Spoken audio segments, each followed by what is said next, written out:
The man screams at the young lady to get out of the house immediately and also claims that she is not his daughter. After this, the young lady only asks her father with tears in her eyes how he can do such a thing. The main character watches all this from her bed and realizes that she knew that this girl would be kicked out. Adelgita is Countess Seaton. She spread dirty rumors about Sabrina and was an evil girl who endlessly committed all sorts of evil deeds. If you think about it, the parents of the main character and her fiancé are the complete opposite of the villain's family. Now, the young lady claims that even if they write otherwise, the lady with blue hair deserved it. The Count worried that the punishment for Adele's pranks would extend to the family simply kicked out the night. And it all ended with the villainess simply falling into an eternal sleep from hunger on the street. Now the main character just yawns and claims that she has plenty of time, but she will continue reading after she sleeps. The young lady also understands that tomorrow is the only day she can rest, and also wishes that this moment will last forever. So the young lady thought, and now she is thinking what happened. After which he sees a man in front of him who screams at the girl to get out of the house because she is no longer his daughter. The young lady realizes that she is being scolded by some stranger, and the man only claims that Adele is a disgrace to the family. The main character then thinks what he is talking about, and did he really call her Adele? Well, when the young lady looks at her hair, then in shock, she realizes that she really did end up in the villainess's body. Now the man only addresses the servants, and she screams, "Why are they standing there? It would be better if they kicked this girl out of there," and the main character understands that. Now she is finished with the main characters, and they are also kicking her out of the house. After which the young lady only screams and also understands that when something like this happens, shouldn't they have given the opportunity to fix everything, after which the girl screams, "How dare they do this?" The young lady was the owner and head chef of a Korean restaurant, and the main reason why she chose Korean food. If it's so hard, it's because she thought it was the best field for her, because she's an excellent cook. It's also great to have your own restaurant and constantly practice your culinary skills. The young lady was asked every day if she was sure of her choice, and so it was until then, until she got into this body and ended up on the street. But the girl still understands that since she was kicked out of the house, she will have to somehow make ends meet. Fortunately, this world is not much different from her home world, and having become a villain, she chose a way to earn money. She also started cooking and serving cues. The girl got involved in street food. A little while later, a boy runs up to her and says that he is done. And then the young lady speaks, that if he brings people, then she will give him more, after which the young man says that he understands. And the girl understands that it's good that she has something to start with, after which she says that she sells sweets cheaply, and they cost only 50 coins, and if you manage to cut out a figure, then 2 candies are given as a gift. One of the kids then says that he wants another one too. The girl realizes that she is lucky that this world already has baking soda and flour. But now she somehow pays for housing with the help of her small business. And if she works harder and saves money, she will be able to open a restaurant. Then suddenly, a ladle falls out of her cart, and the girl picks it up and also realizes that she cannot allow her shop to be ruined. The young lady also understands that she has made a good profit today, and if she continues in the same spirit, she will be able to start savings. And at first, it was certainly unusual for her, but she was able to adapt. The young lady took her ring, and she thought she would sell it to keep the business going for another month. The girl understood that her things weren't that important, but then she suddenly wonders if she has forgotten anything, after which she sees several knights in front of her, and one of them claims that the gentleman ordered to take her away. The young lady then asks what they are talking about and claims that he is just a street vendor. However, the man claims that if she follows his instructions and does not get hurt, then he takes out his sword. Adele claims that she understood and asks to be allowed to take the things because she needs them for trading, after which the girl goes in the carriage and thinks who they are, and also whether they really know her. Well, the young lady also understands that she was thrown out of the Count's house and the engagement was broken off, and why did they need her? Or maybe they really don't know anything about her. But the girl still doesn't understand what the reason is, and she thinks that she won't find out until she meets their master. So all that remains is to hope that she doesn't have any problems. A little while later, the girl finds herself in this man's mansion and asks if he was looking for her. She also wonders what is going on there, and that it is so dark in this estate. the man at this time turns to the Honorable Countess. Adelgid Seaton and the young lady asks if he knows her, and has also studied the past. To which the man replies that it wasn't that difficult. Adele understands that she didn't intend to hide it, since her current name is still derived from Adelgida. And the young lady wonders what he wanted from her, because she wants to warn him right away that the Count will not send him a cent. The young man then just smirks and asks if she is really talking about money. And also, does the lady think that he brought her for the money? The lady with blue hair asks if that is not true. Why did he need her? Well, then the main character is a little surprised, and he realizes that the guy has come out of the shadows, and now his face is clearly visible. He has beautiful features, dark hair, and sparkling golden eyes. After which, the young lady realizes in shock that this is Kylo Auburn, that is the second prince of the Empire and the main villain in history. The main character then begins to shake with fear, and the guy noticing this asks if he really looks so scary. Adele is a little embarrassed and replies that no, and she also just didn't expect it to be Prince Kylo. The man then asks if she knows him, and it seems they have never seen each other before. But the girl replies that he is very famous for his beauty, so who cannot know him? Adele also thinks that, how could she not know this guy? Because he is the main villain. At first, the girl thought that he was just some rough secondary handsome guy, but when his role was revealed, the fans went crazy because he turned out to be a villain, and of course, she found out about everything before reading. At this time, the young man only says that this is good, and then there is no point in wasting time on explanation. And the main character thinks what is going on, because in the story, he was described as a withdrawn and cold person, but his smile is so encouraging. The guy at this time offers to get to the point and claims that he wants to hire her as a personal chef, after which the young lady agrees. But when he realizes what just happened, he screams in shock. Does he really want her to be his personal boss? And also thinks, does he really want to hire her? And this does not look like a joke. The young lady then tells His Highness that she is an ordinary street vendor of sweets, and also wonders why the prince needed a personal chef. And why should it be her? Because she is the only one who can cook dalgona well. At this time, the guy asks if this dish is called dalgona, and it turns out that in this world, they already know about dalgona. The girl then thinks, why get so hung up on the little things, and claims that she named it that, and that it is the most unique and interesting sweet in the world. At this point, the guy asks, so that's what it is. And the girl understands that it seems that because of her excitement, she is making too many mistakes and just thinks she met an important person for the first time. The good news is that Kylo isn't hostile. The main character of the story is the Crown Prince. He has a younger brother, and he appears as a minor character, and his name is Kylo Auburn. He is the second most noble person in the Empire. And the series of misfortunes began after the Emperor fell into eternal sleep from an incurable disease. The prince is kind only to those women he loves, and towards the rest, he is a ruthless tyrant. Having taken the throne, the guy set up his younger brother and expelled him from the empire. He took pity on him and did not put him into eternal sleep, and everyone thought that the second prince had simply disappeared. But Kylo became gloomy, and upon returning to the empire, began to commit all sorts of atrocities. First, he put the main character's assistant into eternal sleep, and then he began to monitor everything. As for the main characters, this is a cruel young master of the sword, and the smartest thing would be to just hide. The guy at this time asks if the girl says that she came up with it herself. She answers that yes, and then the guy tells her to show him, after which the young lady asks what he's talking about, and a little while later, they find themselves in the kitchen, and the girl realizes that she hasn't seen such a spacious kitchen for a long time. She feels as if she has entered the imperial kitchen, and the girl thinks that this room is even bigger than the kitchen at the hotel where she used to work.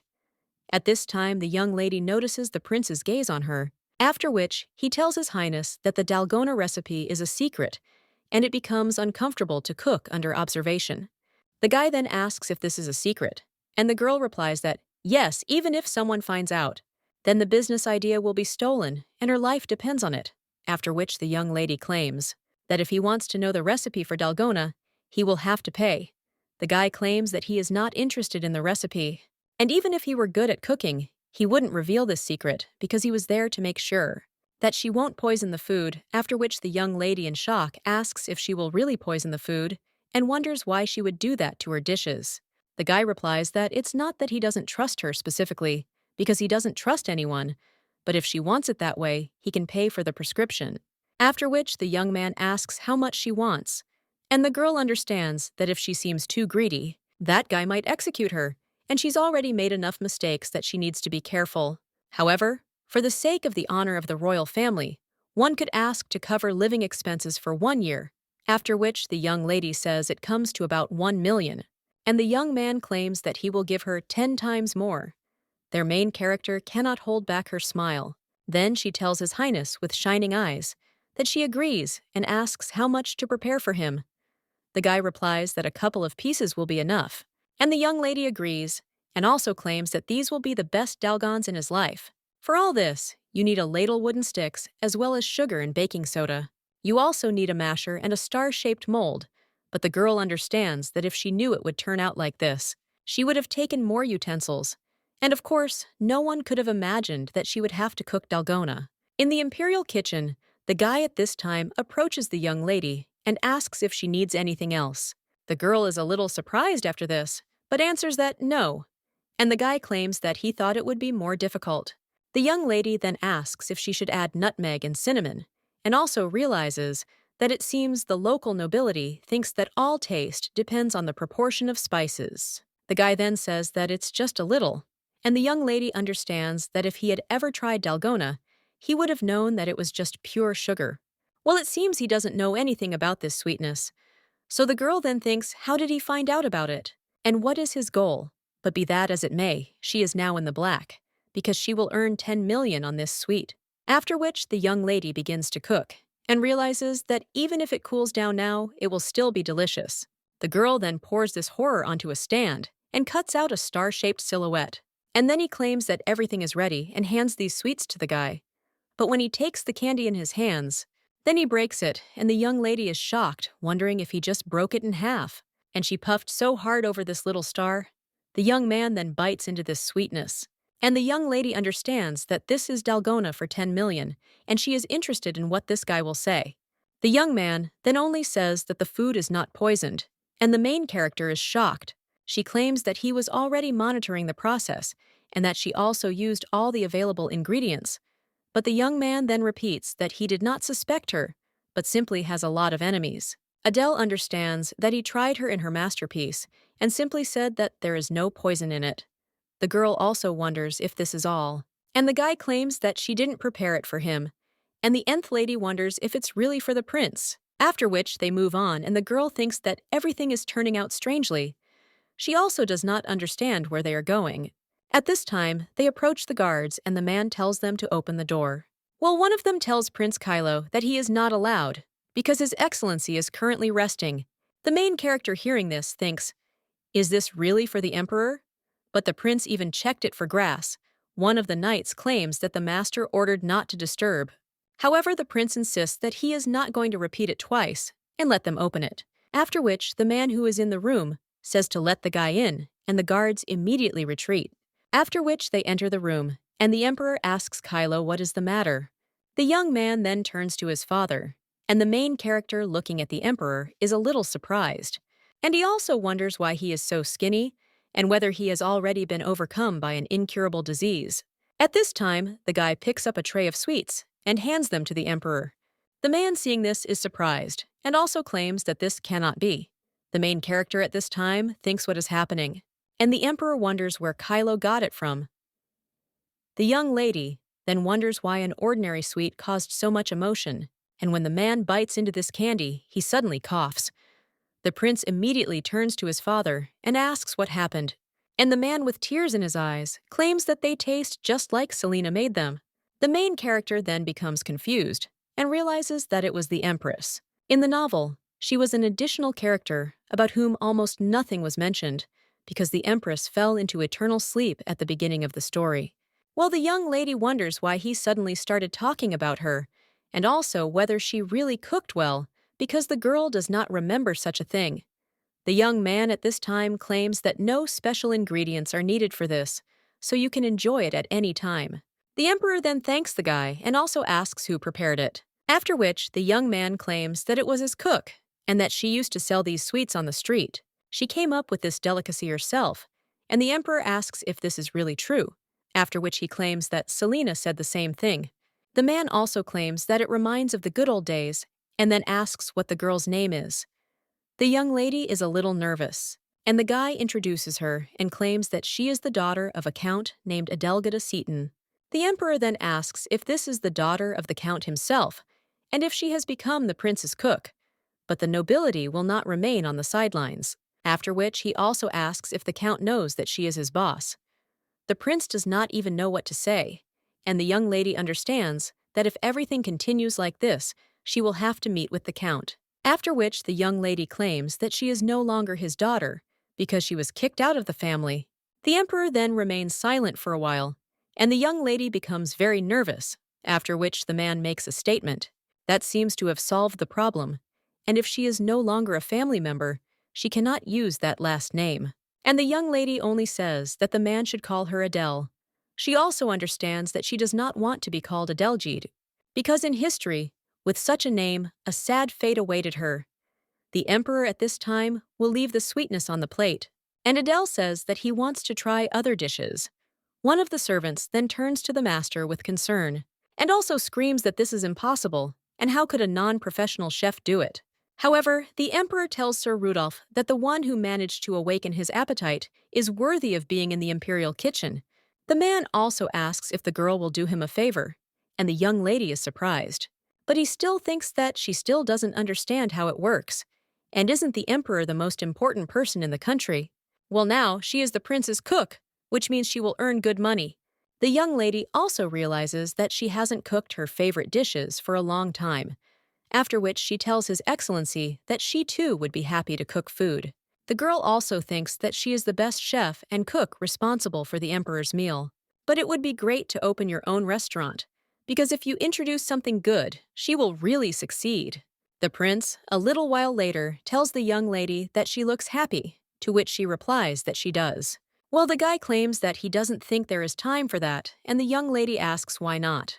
The brunette claims that if high society finds out, they will start to be afraid of her, and maybe the girl already knows. But his father hadn't eaten anything for a whole month, and now he only eats what was prepared by her hands. The main character then asks if the guy is talking about the candy, to which he replies that he is. And this problem is more extensive than the girl thinks, because she will receive a lot of unwanted attentions, after which the young man asks if she is currently preparing sweets, to which the girl replies that of course she is not. And dalgona is a dessert, not a full meal. After a month of fasting, I felt very weak, and she thinks that now the emperor needs light, healthy food. The prince is silent for a while after that. And he also says that let the girl do as she says, to which she agrees, and also understands that she has already made a choice. The young lady also understands that she hasn't cooked for a long time due to a lack of ingredients, so she can get carried away, but she must be careful because the gentleman hasn't eaten for a long time. The emperor has malnutrition, and the man says he has no appetite at all. Well, it seems he only ate chicken broth during his illness. The girl understands that it is rather sad to feed a person who has not eaten for a long time, and she's a Korean chef, so she almost never makes chicken soup. So this will be her weapon and her trump card. A little while later, the young lady is already finishing cooking, and the dishes are served to the emperor. The man then opens the dish and is a little surprised, and also asks if this is homemade soup. He scoops up some on his spoon, and he also claims that he looks pretty good. The young lady just looks at the emperor with a smile on her face, and the prince claims that he checked everything thoroughly, after which the man says that he will try then. The servant tells His Excellency not to strain himself too much, and the man only wonders if he was really so happy about Selena's food. He is also interested in what this girl has prepared this time, after which he will try this soup. But then he gets shocked and asks how the young lady knew. He also asks if there is anything unusual in this cream soup that adds flavor. The young lady replies that it is chestnut porridge, and the man is a little surprised. And the girl replies that there is milk and rice, and it also looks like cream soup, but it is much softer in taste. The emperor then says that, and the aroma is very pleasant. The girl claims that this porridge helps to normalize digestion, and also gives calmness. And the prince at this time understands that if you think about it, the girl said that dalgona is a dessert, and not a full-fledged dish. She also claimed that she thought the emperor now needed light and healthy food. The young lady now says that one serving is enough, so she added crushed nuts just to make it even more delicious. The emperor then claims that the taste is unusual, but simply wonderful, and honestly, he hasn't felt such emotions about food in a long time. The prince then looks at the young lady, and a little while later, the emperor empties the plate and claims that it was delicious. The servant almost cries and claims that the master has finished eating, after which the man claims that he seems to want more, and even feels sorry that he brought himself to such a state. The young lady then says to His Excellency that he had grown younger right before her eyes, and she would like to continue cooking for the emperor. The man then asks if she would like to cook for him, and also claims that she is a count's daughter, and she is very brave indeed. The emperor's servant then looks menacingly at the young lady, and she is surprised, and also claims that perhaps she was rude. The emperor then says that everything is fine, and turns to Kylo, and also tells the guy to take care of this girl. After all, he thinks that, because of the count, she suffered a lot, but grew up very kind, after which the prince says that he understood. And the emperor then states that he hopes to continue to receive delicious dishes. The young lady then, with a smile on her face, tells His Majesty that yes, and this is a part for her. A short time later, they are already in the corridor, and the prince claims that he must provide Adele with a room. The young lady thanks him, but claims that her things were left at the hostel, after which the guy claims that he will send someone to get them. The guy also realizes that this girl was doing well selling on the street, and Miss Adele Seton was popular in society. The girl turned out to be much more famous than he thought, and surprisingly, she ended up on the street. At this time, one of the beaux asks if His Highness can have a minute, after which he whispers something in his ear, and the brunette then asks if he is talking about Count Seton. But this man reacted much more quickly than he expected, and now they have some difficulties. A little while later, the young lady is already tying an apron around herself and braiding her hair. The girl also thinks what a refreshing morning it is today, after which she heads to the kitchen. A little while later, the prince also comes in and asks what she is cooking. After all, the soup doesn't look promising. The young lady asks him at this point if he's curious, and then he shows with his hand that he needs to pay for it, and says about the guy that no, and he doesn't throw money around like that. Well, the young lady then asks, what about Dalgona, after which the young man affirms that this is enough to feed his father for a month. And the young lady understands that if you think about it, the relationship between these two is special. At this time, he asks what she is doing anyway, and the girl replies that she adds medicinal herbs, after which the guy is a little surprised, and also claims that it seems there was ginger in the recipes. And he asks if the girl adds it, to which she replies that yes, and asks if it is unusual that ginger is good for health. Hai then says that it's great that she thinks so about his father's health, but his father refuses any medication. And the guy asks what the young lady will do if he just throws away her dish, but the main character then asks why he would throw away her food. The girl also claims that if he doesn't want it, she will eat it herself, after which she also asks, does the prince even imagine how delicious it is, and how rightly they say that food is the best medicine? The young lady also claims that the dish she is currently preparing confirms this. The girl understands that she needs to clean the chicken feet thoroughly. Add a head of garlic, onion, and ginger, and while everything is cooking, prepare the main ingredients. Then the girl cuts the chicken, and he understands that this chicken broth is cooking, and now he can stuff the chicken with rice and chestnuts, and then add it to the broth and cook again. And a little while later, the girl already claims that everything is ready, and the dish is served to the emperor. The young lady claims that it is chicken soup, and the meat is very soft, so it can be pulled apart with a fork, and she also suggests trying it with the sauce.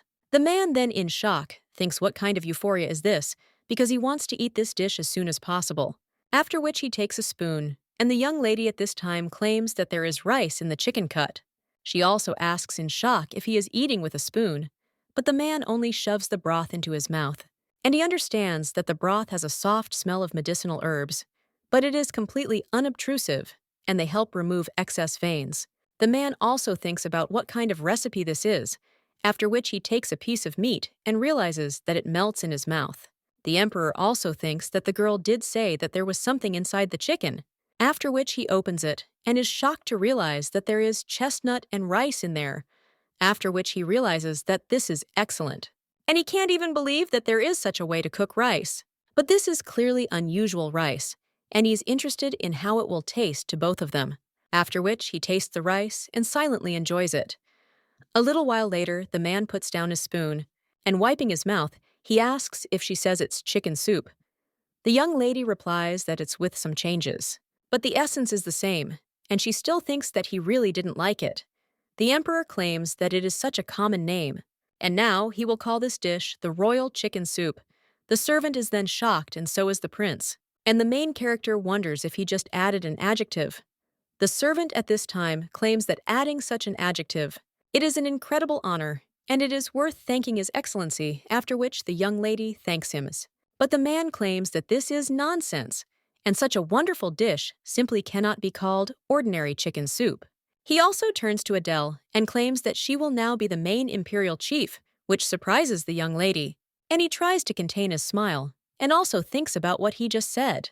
The servant then tells the master that the boss has already been chosen, and how can he put another person in such an important position? After which, he also claims that the nobility will not recognize this girl, and the cooks will rebel. The emperor replies that yes, she will have a lot of talk. Well, he asks why not have a banquet then, because he will have a banquet. And the main dish will be this, and then he will make an official statement as well as that. Whoever tries this dish will have to acknowledge the new chef. The servant then only covers his face, and he understands that the gentleman seemed to have stepped on him, after which he asks with tears in his eyes, is the gentleman sure that it is worth organizing a banquet? And the main character is shocked and wonders what kind of reaction this is. Rudolph at this time claims that one cannot trust everything to this lady, and the man then says yes and suggests talking about the budget. At this time, the prince turns to the young lady and states that he thinks it is time for them to go. A little while later, the two are already heading down the corridor, and the girl understands that the first prince is the main character of the story, and he already has some power. If the emperor falls into eternal sleep, then according to the plot, the throne will be taken by the prince and Kylo.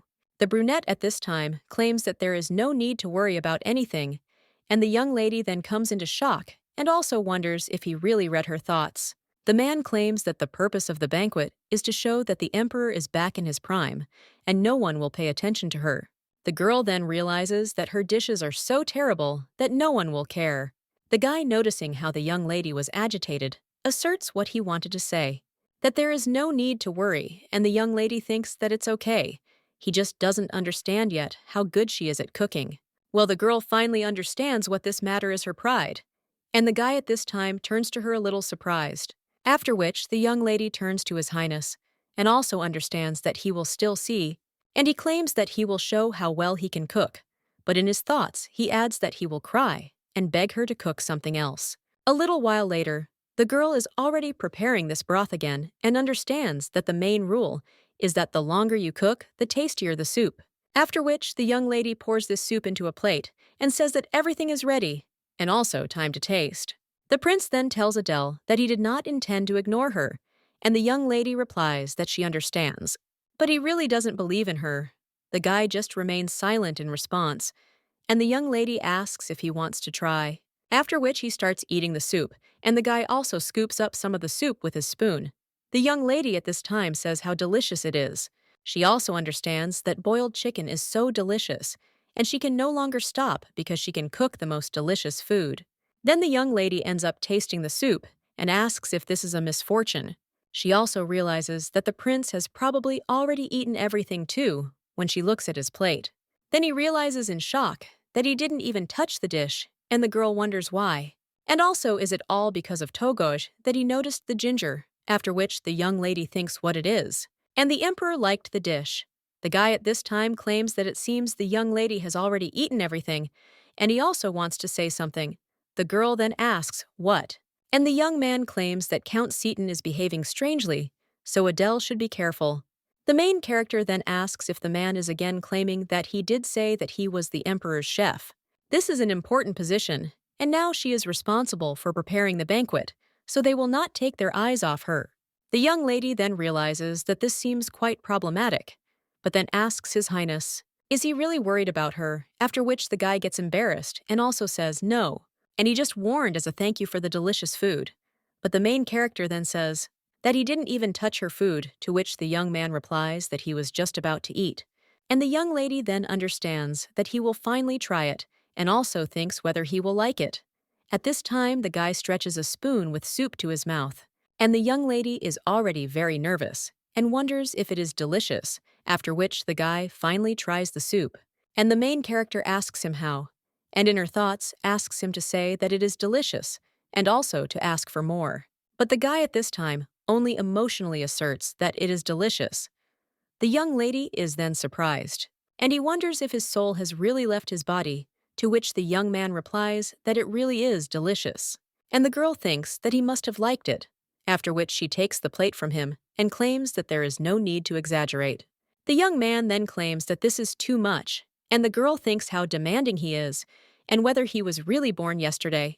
But this guy is probably checking her out, and the young lady is wondering what he will see next time. At this time, the young man claims that it seems she has already prepared enough, and the girl responds that she was all alone. The guy then claims that she had many friends, and the young man wonders if she wasn't the center of attention.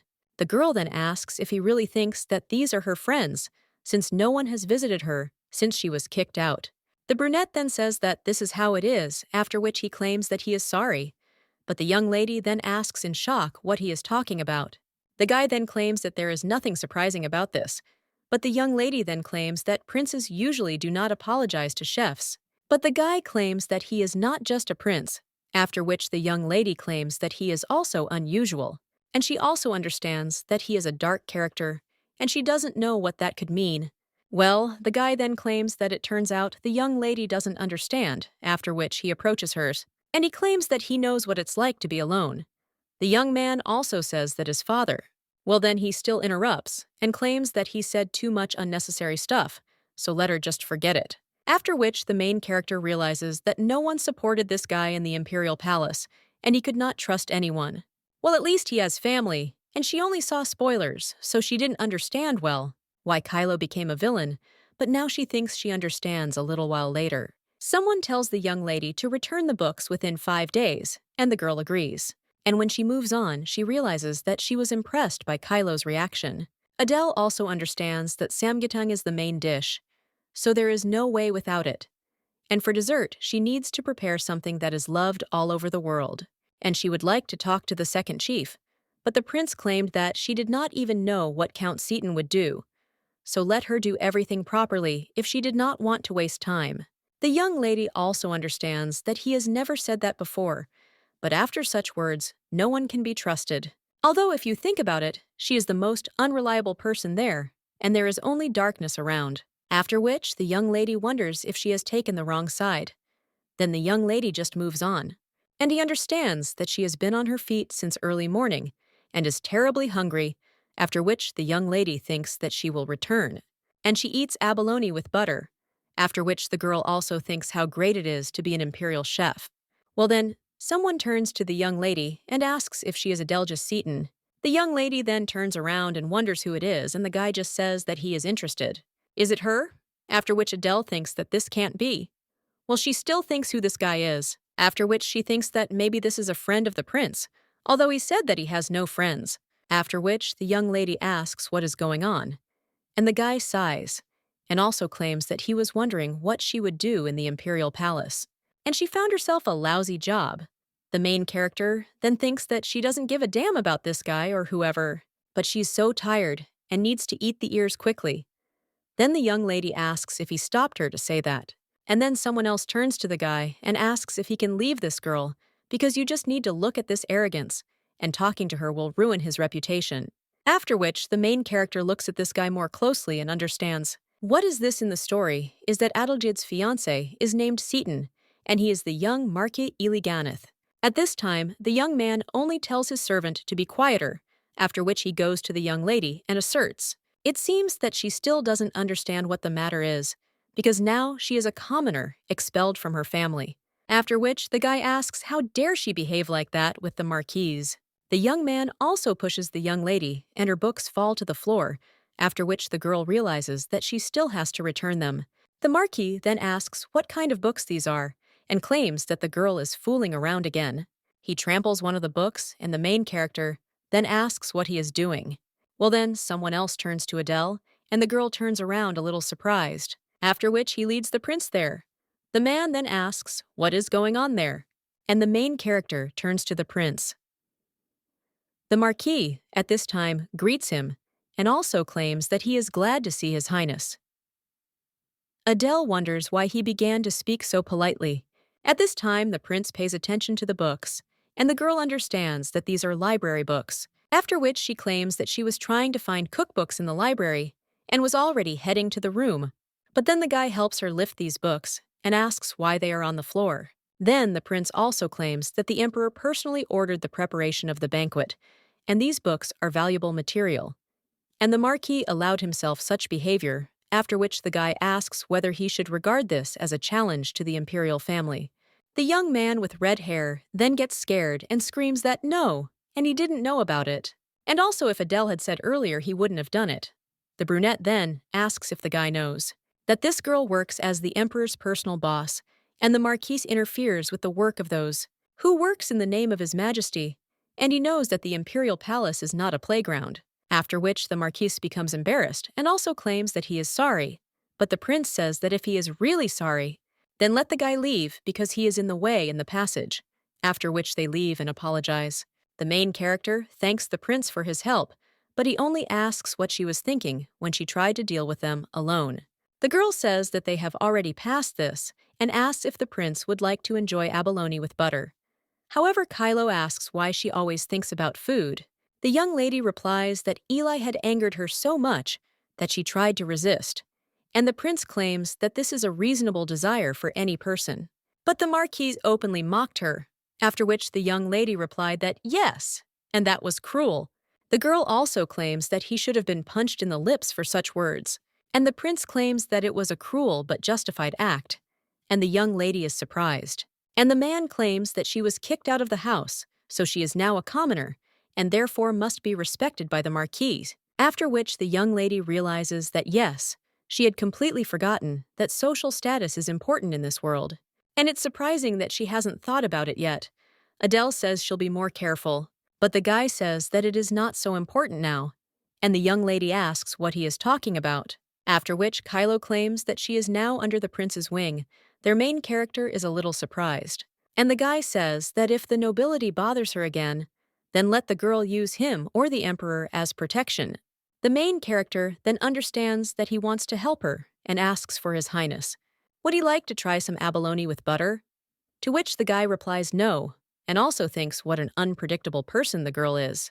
A little while later, the young lady is already in the kitchen, and one of the cooks asks Adele if they should chop all the vegetables. The girl then says yes, and another of the cooks claims that she brought the figs that the chef asked for. The young lady then tells the girl to give it there, and when the ingredients are already chopped and also ready, the main character understands that preparing a banquet is an important matter, even though they are not familiar with the dish. But the imperial chefs did an excellent job, after which the young lady says that they should now watch carefully. The girl begins to wield the knife and skillfully cuts ginger.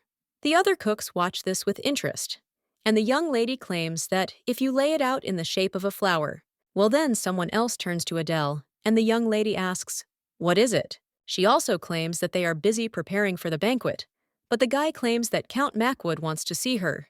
The young lady then thinks about this name and realizes that this is Eli's henchman, after which the girl thinks that he really called her to make fun of her, but then the girl remembers the prince's words that if he knows he will disturb her again, then let her use him or the emperor as protection. The guy then turns to the lady, but she claims that now she is not just a lady, but the imperial chief. So let the guy tell the count that, after all, she is busy preparing the banquet. So if the count has something to say, then let him come in person, and she hopes that it is something important enough to distract her from work. The man then knocks on the wall and screams in shock. Did the girl really say that? How dare she ignore him? He wanted to take good revenge for Eli, but he still understands that this matter concerns the second prince, and thinks about what awaits him. One of the ladies at this time claims that she is interested in what dishes will be served at the banquet. The other then says that yes, it is a pity that she will have to wait because she could not sleep all night yesterday. Then someone else joins in and states that he is a little worried. The lady then asks what he is talking about. And what does he mean? But the guy just asks if they have heard yet. After all, someone told him that the banquet's chef was a commoner.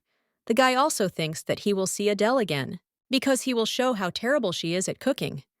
Then one of the ladies claims that this cannot be, and His Excellency would not entrust such an important job to an incompetent cook. After which, the man claims that this is also Adelgita Seton, and no one knows why she left social circles, and he also thinks that the emperor left her out of pity, but the lady asks if the guy is being too harsh towards a girl of humble origin, despite the prince's high position.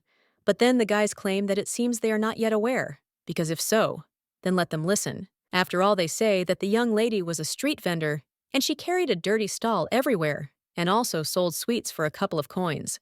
One of the ladies then asks in shock what she was doing, and the man replies that she was begging for coins, which means she was a real tramp, and that is terrible. After which, he also asks Miss Shitsu if he is wrong, after which the girl remains silent. A little while later, the aristocrats are already talking among themselves, and one of them asks if the others heard that this banquet was organized by a girl who came from the street. One of them then claims that if this girl wanted to earn some extra money, she could have become a teacher, and the woman claims that she can't believe that she even dared to giggle with someone at a banquet. The count is watching the aristocrats at this time and thinks that the plan is completed. He also thinks what Adelgide will do, after which he claims that the food will obviously be terrible and maybe it should be thrown out right away. He also understands that this is reality. Well, then one of the ladies says, "What a pity. After all, she wanted to have a treat at the banquet." And then the other one says, "Yes." Then the count notices, it seems that the first course is being brought out, after which he approaches the table and states that he is sure of it, that it will be disgusting, after which everyone looks at this dish as well as at its presentation. Well, and then he just laughs and asks what it is and whether it is really gherkins with dried figs. But this is a light dish, and there is nothing special about it, and it is as simple as Adelgida herself. One of the women then says that whatever the case, this is an imperial banquet. Another one then asks if it is appropriate to serve this at a banquet, and that it is a monstrous sight. But the cucumbers are also terribly salted and also almost fresh. The count then tries one of them, and he also claims that he can't believe he has to try this well. Then he goes into shock, and he understands that this is not just a salted cucumber, and also wonders why it has such an aroma. It stings your nose and is so spicy that a man wonders if it is really lemon and spices. One of the ladies also claims that it is delicious and leaves such a fresh taste in the mouth. That's why she can't even believe that it's so delicious. Another one also claims that the cucumber is so smooth and just shines, and she didn't even realize at first that it was a cucumber. The count then goes into shock and claims that these are all ingredients, and they are fresh, that's all. After which the man takes what is nearby and wonders if this is just some kind of liquid, and also understands that there is flour and crushed soybeans. The man also thinks that no matter what, it is necessary to pretend that it is terrible, and he thinks, well, it's just something sticky going down into the stomach. But this aroma, one guest claims that it has such an unusual texture, and another lady asks what it is. And is anyone familiar with this dish? The man then understands that this cannot be. The cucumber in this dish is so salty and fresh and crisp, and it also has such a mild flavor. And he also can't even believe that one piece can awaken such a crazy appetite. So he decides to try some figs as well. Then he does, and the other aristocrats also put a piece of fig in their mouths. Then the ladies are shocked and can't help but smile when tasting this dish. The other aristocrats also think what a wonderful sweet aroma it has, and it makes them look forward to the next dish even more. After this, someone brings other plates and states that it is time for the main course, and this is the imperial chicken soup. One of the ladies then asks if this soup is really imperial, and also whether the emperor himself gave this name. Another woman asks what dish was honored with such an honor, after which the man opens it, and the ladies immediately admire this dish. A little while later, the emperor has already emptied his plate, and also claims that no matter how much he eats, he still doesn't get tired of the taste. The main character thanks His Excellency, and the man claims that the dessert at the end is the best. And it has a crunchy, moist texture of salted cream, and the peach juice perfectly complements all this, and the unique sweetness and enticing aroma, as if the fruit had just been plucked from the branch. The man claims that this is the perfect finish, and it is great that this dish was included in the banquet menu. After which, he rises from his seat and states that it seems everyone enjoyed the banquet. The man also turns to Rudolph, and he tells His Excellency that yes, after which he approaches the lady with the box. And when she opens it, the main character is shocked to realize that this is the emblem of an exclusive imperial chef. The emperor states that Adele is the chef in charge of organizing this banquet, and she will be awarded a mark of distinction. He also asks if there are any objections, and the aristocrats, who were surprised by the dish, do not even object. Then one of the ladies turns to Earl Macwood and claims that he has eaten every last crumb. He must also have been very hungry to have managed to eat everything after so much condemnation, and probably he will not have enough courage to object, after which the man only says yes. Lady Shitsu then sighs, and also claims that she hears no objections, which means the banquet was a success. Other aristocrats say that this is true, and one of them claims that she would like to try the chef's cuisine again sometime. The main character, hearing all this, is a little embarrassed, after which the man puts a chef's emblem on her, and the young lady, with a smile on her face, tells His Excellency that it is an honor for her.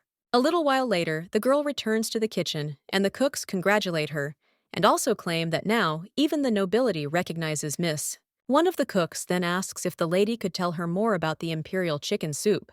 Well, then someone else comes into the room and asks for forgiveness, and also states that they also want to say something. The main character understands that she is the emperor's former chef, and the man only claims that it is hard to stay away, and that it is unfair. The young lady realizes that he must be very upset that she is using the kitchen, and probably thinks that she has stolen his place. But the man then only asks how she learned to cook so deliciously. The young lady is then surprised and asks what he is talking about. The man claims that he was very proud of himself when he became the emperor's chef, but the master's irreparable appetite and the constant pain of rejection broke him. And then he couldn't understand what was wrong with this delicious food. But when he saw her eating, it dawned on him, and he forgot his passion for cooking. The young lady, at this time, thinks that it is dazzling, and the man at this time claims that he respects her very much. And it is even sad to leave everything like this. And also, she now has her own kitchen, so that you can't even watch. And he asks if she could give him some advice, after which another cook claims that he also has a request for Miss Adele. Another lady then claims that she is very curious about how she made the imperial chicken soup, after which the main character claims that it's okay, and she will tell them, because she still has a lot to learn from them. After which the lady offers to encourage each other, and then shakes hands with the chef, and the man congratulates her on receiving the position of imperial chef. A little while later, the young lady is already heading out with books, and realizes that she wanted to learn what ingredients are in this world, but didn't know where to start. And she thinks that the books that other chefs have recommended to her will be enough. But tasty food is really the solution to all problems, and who doesn't like to indulge in treats? The girl also thinks how happy she is to be a chef. But when the young lady goes further, then suddenly he steps on something, and when he looks under himself, he wonders if this is really his hand. She is also shocked, thinking why there is someone lying there, and apologizes to this guy, and also asks if he is okay, and if he is in pain. The man answers that he is okay, and also suffers a little from malnutrition. The young lady then thinks who it is, and he looks young, so the girl wonders if he is a new employee. Then the young lady asks him if he needs something to eat. Well, after this, the man just takes something out of his jacket and claims that there is no need to worry because he has it. The main character asks what it is, and whether he really eats coal, and the man asks if she is really interested. After which he claims that this is the main treasure of his life, because if you eat it, you will be full for the whole day. The young lady asks him if he doesn't need to eat, to which he replies that he does. And cooking requires a lot of effort. Then you also have to clean up, and it's just inconvenient, and this coal will save humanity from food slavery. The main character then asks in shock if he is really talking about food slavery, and the man claims that, of course, this is not the final product, and he is going to make it smaller. And as soon as he finishes developing it, the profession of chef will disappear. The main character then thinks in shock how long she has been working, and she was suddenly overcome by the fear of losing her job. The man at this time claims that their meeting is fate, and also to ask if the lady would like to take part in his experiment because he needs more data. The girl then asks in shock what he is talking about, and she claims that she is a chef, to which the guy replies that he knows. After all, she was carrying recipe books, so it's quite obvious the girl then thinks that it's amazing. And he knew she was a cook, but he still talked about his plans. The guy at this time claims that if she wants to take part in the research, then let her come to the Western Tower and also ask what the lady's name is. The girl replies that her name is Adele, but claims that he doesn't need to know. After which, the young lady thinks that she was worried about other people, and this guy looks suspicious. Well, then he only claims that his name is Elliot Horton. The main character then turns around a little surprised and asks what he said, to which the guy replies that he said his name. The young lady then realizes that she is familiar with this name, and it has never appeared in history, but the name has been mentioned a couple of times. And Elliot Horton is an unrivaled alchemist. He graduated from the Imperial Academy at the age of 16, and at 18, this monster was given one of the towers. And the girl understands that it turns out he is not dangerous, but still thinks that if he is a genius, and he really succeeds in developing this strange food substitute, well then, she will lose the solution to all problems, after which the young lady understands that she will not allow this, and she grabs the alchemist by the sleeve and asks what his favorite food is. A little while later, the girl is already in the imperial kitchen and holds an egg in his hands and asks him if he likes eggs. The guy replies that it is good and healthy food, and he also emphasized many ideas thanks to the eggs. The girl then understands that she only asked about her favorite dish and asks if he likes to eat eggs. The guy answers that it is part of the study, and boiled eggs, scrambled eggs, and also omelet. He tried all the egg dishes, and they would still be digested the same way. So what good would the taste do? But the young lady then asks if he wants to hear her opinion, to which the guy replies yes. And the girl claims that knowledge tastes the worst, after which she breaks one of the eggs. And he begins to mix some mixture, adding different ingredients to it. A little while later, it is already boiling in the pot, and the man asks how much longer he has to wait. After all, he already wants to come to himself, after which the young lady claims that she is finished. And he also understands that if he lifts the lid in time, it should turn out very well. After which the guy can finally see the dish, and then in shock, he thinks if this is really gold. But then he finally realizes that this is not it, and wonders if the eggs really rose in the pan. At this time, the main character brings him this dish and tells the guy to sit down, and also claims that the hotter it is, the better the taste. The alchemist then asks what it is, and the young lady replies that this egg is steamed, and the steam preserves the aroma and imparts a pleasant taste as well as a great texture. If he tries, he will understand what she was trying to convey, and the man then takes a piece on a spoon. But then he thinks where the eggs got this texture from, after which he also tries this dish, but he still puts his spoon back and claims that it was as expected. You can't even call it food. The main character is then very surprised and asks what it is then, and the guy replies that it's alchemy. Adele asks what he's talking about, and the man replies that it's the perfect balance of mixing eggs, salt, and sugar, and the texture is reminiscent of the softest pudding.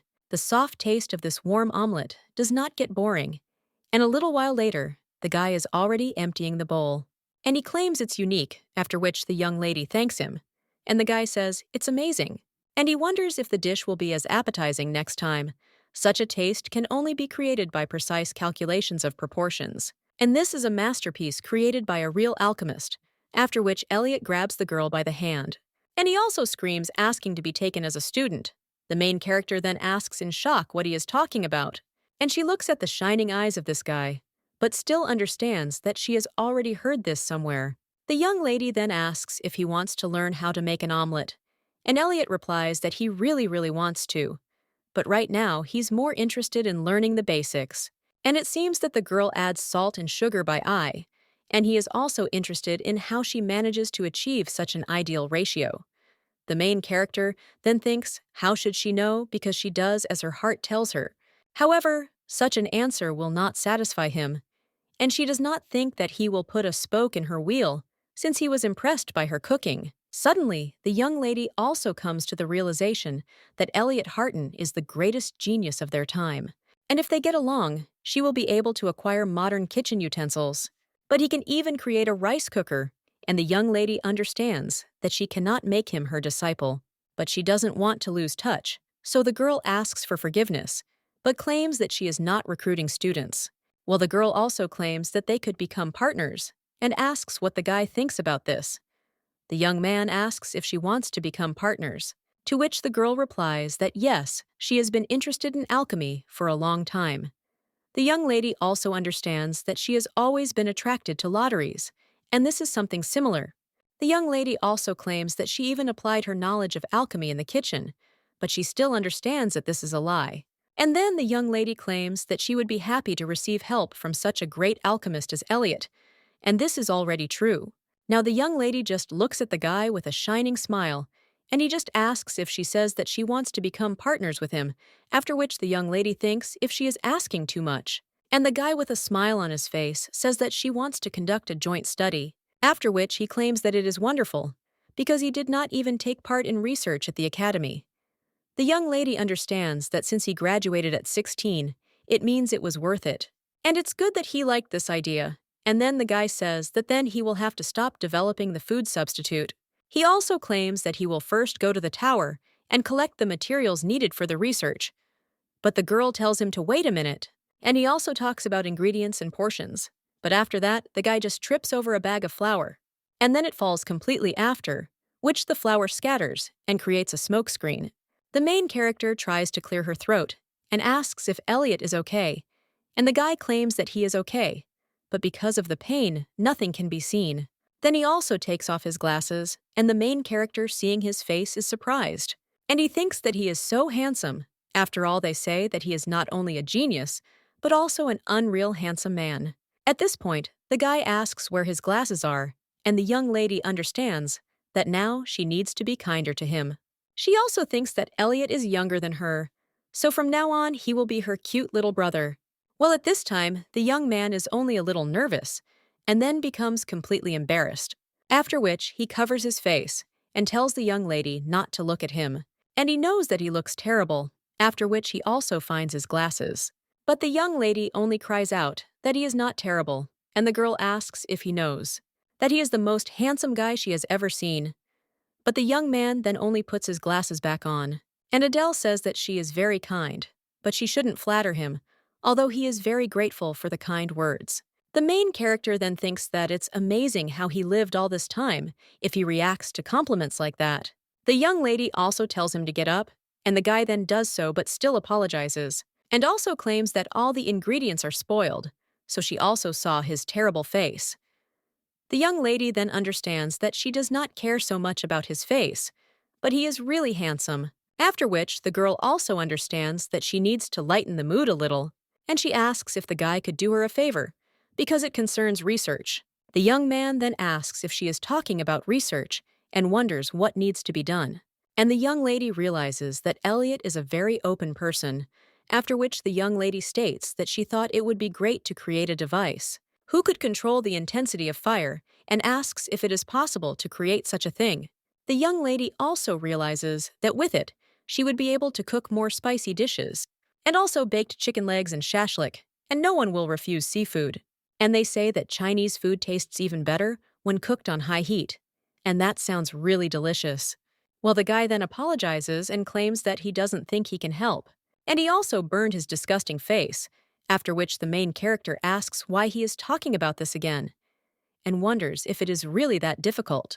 The guy claims that only dragons can control fire, and he has already tried a couple of times, but nothing worked. The main character then says that it is clear, and he named such an interesting analogy with the dragon. Well, the guy replies that this is not an analogy at all, because it is true. After which, the young lady asks if dragons really exist, and the guy only asks if anyone says they don't. The young lady also wonders if dragons were not mentioned in history at all, and the guy claims that just a couple of years ago one appeared, but it quickly disappeared. Adele then wonders if this world is really much more dangerous than she thought. A little while later, someone turns to the count, and he asks if he called, and the man asks if this guy is responsible there. He answers that everything is correct and asks what the count wants. Well, he just covers his nose and claims that it smells terrible, and that he usually doesn't go to places like this. The man also throws his handkerchief at the guy, and also claims that he didn't think the girl was so talented, after which he turns to the servant again and also tells him to call his daughter.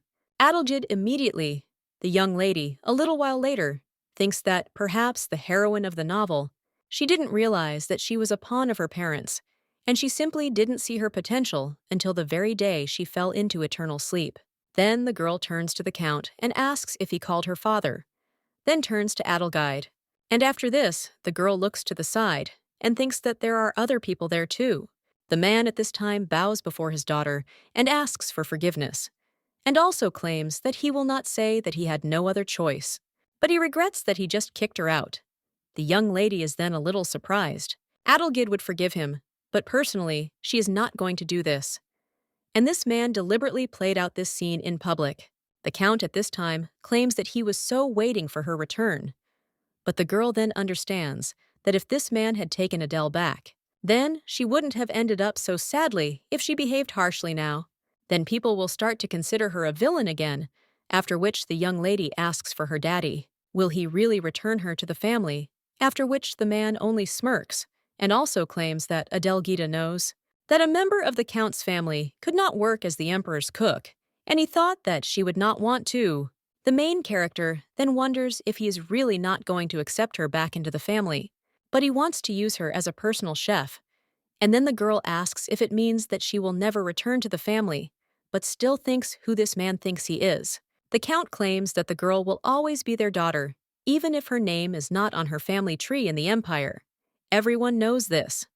The girl then thinks that having an imperial chef at home is very convenient. But if this had happened earlier, she wouldn't have had to come up with so much. And if you think about it, this is a chance to publicly piss off the Count. The young lady claims she only realized her mistakes after being thrown out of her home, and the man claims he had to. And the girl only tells the Count that she was so stupid to listen to her father and mocking Lady Sabrina. The man then becomes shocked and asks what she is talking about. And Adele claims that she did what he said, and it was so immature. The man then asks in shock what she is talking about, and the girl claims that she remembers well how Daddy stood at the bottom and told her what to do, but he said to pour wine on Sabrina's face in the name of her father's honor. Now the girl asks her where this honor went. The man claims that there were many witnesses to her impudent behavior, and how dare she accuse her elderly father. The young lady replies that there was poison in the wine that caused inflammation on the skin, and how could she have gotten hold of such a thing herself? But she heard that, because of this, Miss Sabrina found herself in complete isolation, and she would like to sincerely apologize to her. After which, the young lady asks, why not conduct a re-investigation? Because it will show who is really behind this. Count then asks Tian what the girl is trying to achieve, and does she really want to return to her family? After which, the young lady replies that no, and let him not call her anymore, and then she will not start remembering the past again. After which, the man claims that in this case, he will not bother her anymore. However, even though she is surrounded by attention, she is still a worthless cook. And if the dynasty turns upside down, then let the girl be prepared to lose her tongue. After which, the man moves on, and the aristocrats then whisper among themselves and say how strange this is. But what will the girl do if the dynasty turns upside down? The main character is silent after that. And then she remembers how the Count said what would happen to her sweet tongue if the emperor were gone. The young lady also understands that she said everything she wanted, but there is some truth in the Count's words. After all, no one knows how long the emperor will be on her side, and now there is not a sick emperor on the throne, and the first prince, and someday he will catch her too, and also plunge her into eternal sleep as revenge for Sabrina. And she thinks that even the dragon would be kinder to her, after which the young lady thinks that, okay, she needs to increase her influence to stop being afraid of threats. But the girl thinks how she can do this, and who she can ask for help. The young lady then remembers how the prince claimed that he knew what it was like to be alone, and also thinks that maybe it's worth asking him. A little while later, the young man already asks, does the girl really need a knight's title for something? She answers that, and she understood that there was no other way out. She had to ask the prince for help. The man then asks if it was Eli or Earl Seaton who disturbed her again, because whoever it was, his people would deal with them. The young lady then claims that she appreciates his kind words, but does not think it is that important, and she can't rely on his help all the time, and she would also like to go her own way. The prince then sighs, and also claims that if he could give such a title, he would have done so long ago. But the law of the empire states that the title of knight is granted according to a very strict procedure, and this is done so that the title does not spread among the nobility. The title can only be given to someone who has rendered outstanding service, and the protagonist asks if he is talking about outstanding and the guy then claims that Adele should contribute equally to the victorious general, after which the young lady thinks it is useless, and also understands that she thought it would be easy to get the title and strengthen her position. Well, the girl also thinks what to do now and how to avoid problems, because the relations of the nobility will become more and more severe. And the young lady only sighs while the prince insists that there is still a chance. The main character then asks, a little surprised, what he is talking about. But at that very moment, someone bursts into His Majesty's office and screams at him. The guy then gets up from his seat, and the main character realizes that it was the servant who ran into the office without even knocking.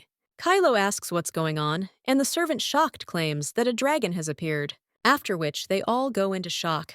The brunette wonders where this dragon appeared, and the servant replies that in Patian. The prince then says that it is in the west, that merit is claimed that the large western cities are already overflowing with refugees.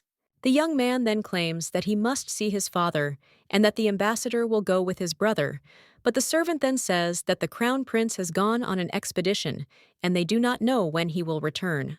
After which, the brunette claims that his dear brother was unlucky, and the main character watches all this with interest. Well, she doesn't understand what's going on, but it seems like it's something important, and she thinks that now is not the time. A little while later, the girl is already following the prince, and she wonders if she can intervene because she followed him when asked. One of the servants at this time looks at the young lady in surprise, as if asking why she is following His Highness. And a little while later, they are already approaching one of the doors, and the main character is wondering where they are. To which the guy replies that this is a meeting room. One of the aristocrats inside screams that he did say that there was a dragon's footprint in the sky. The other one answers that everyone knows, but he was very surprised when he saw it. The prince at this time only locks the door, and also asks why it is so noisy there and why there is some kind of rush around. The aristocrats immediately turn to His Highness, and he claims that they cannot begin a discussion in the absence of His Excellency, after which these people ask for forgiveness. And then someone shouts for them to meet the emperor, and the emperor enters the room, after which he tells everyone to sit down. The main character stands behind him at this time and realizes that it seems there is no place for her. She also thinks whether to leave, but at this time someone whispers to her. It turns out to be the prince, after which he tells the girl to sit down, and the main character does so. At this time, the emperor asks if this is Adele and wonders what she is doing there. However, the prince only turns to his father and asks how things are going on the battlefield.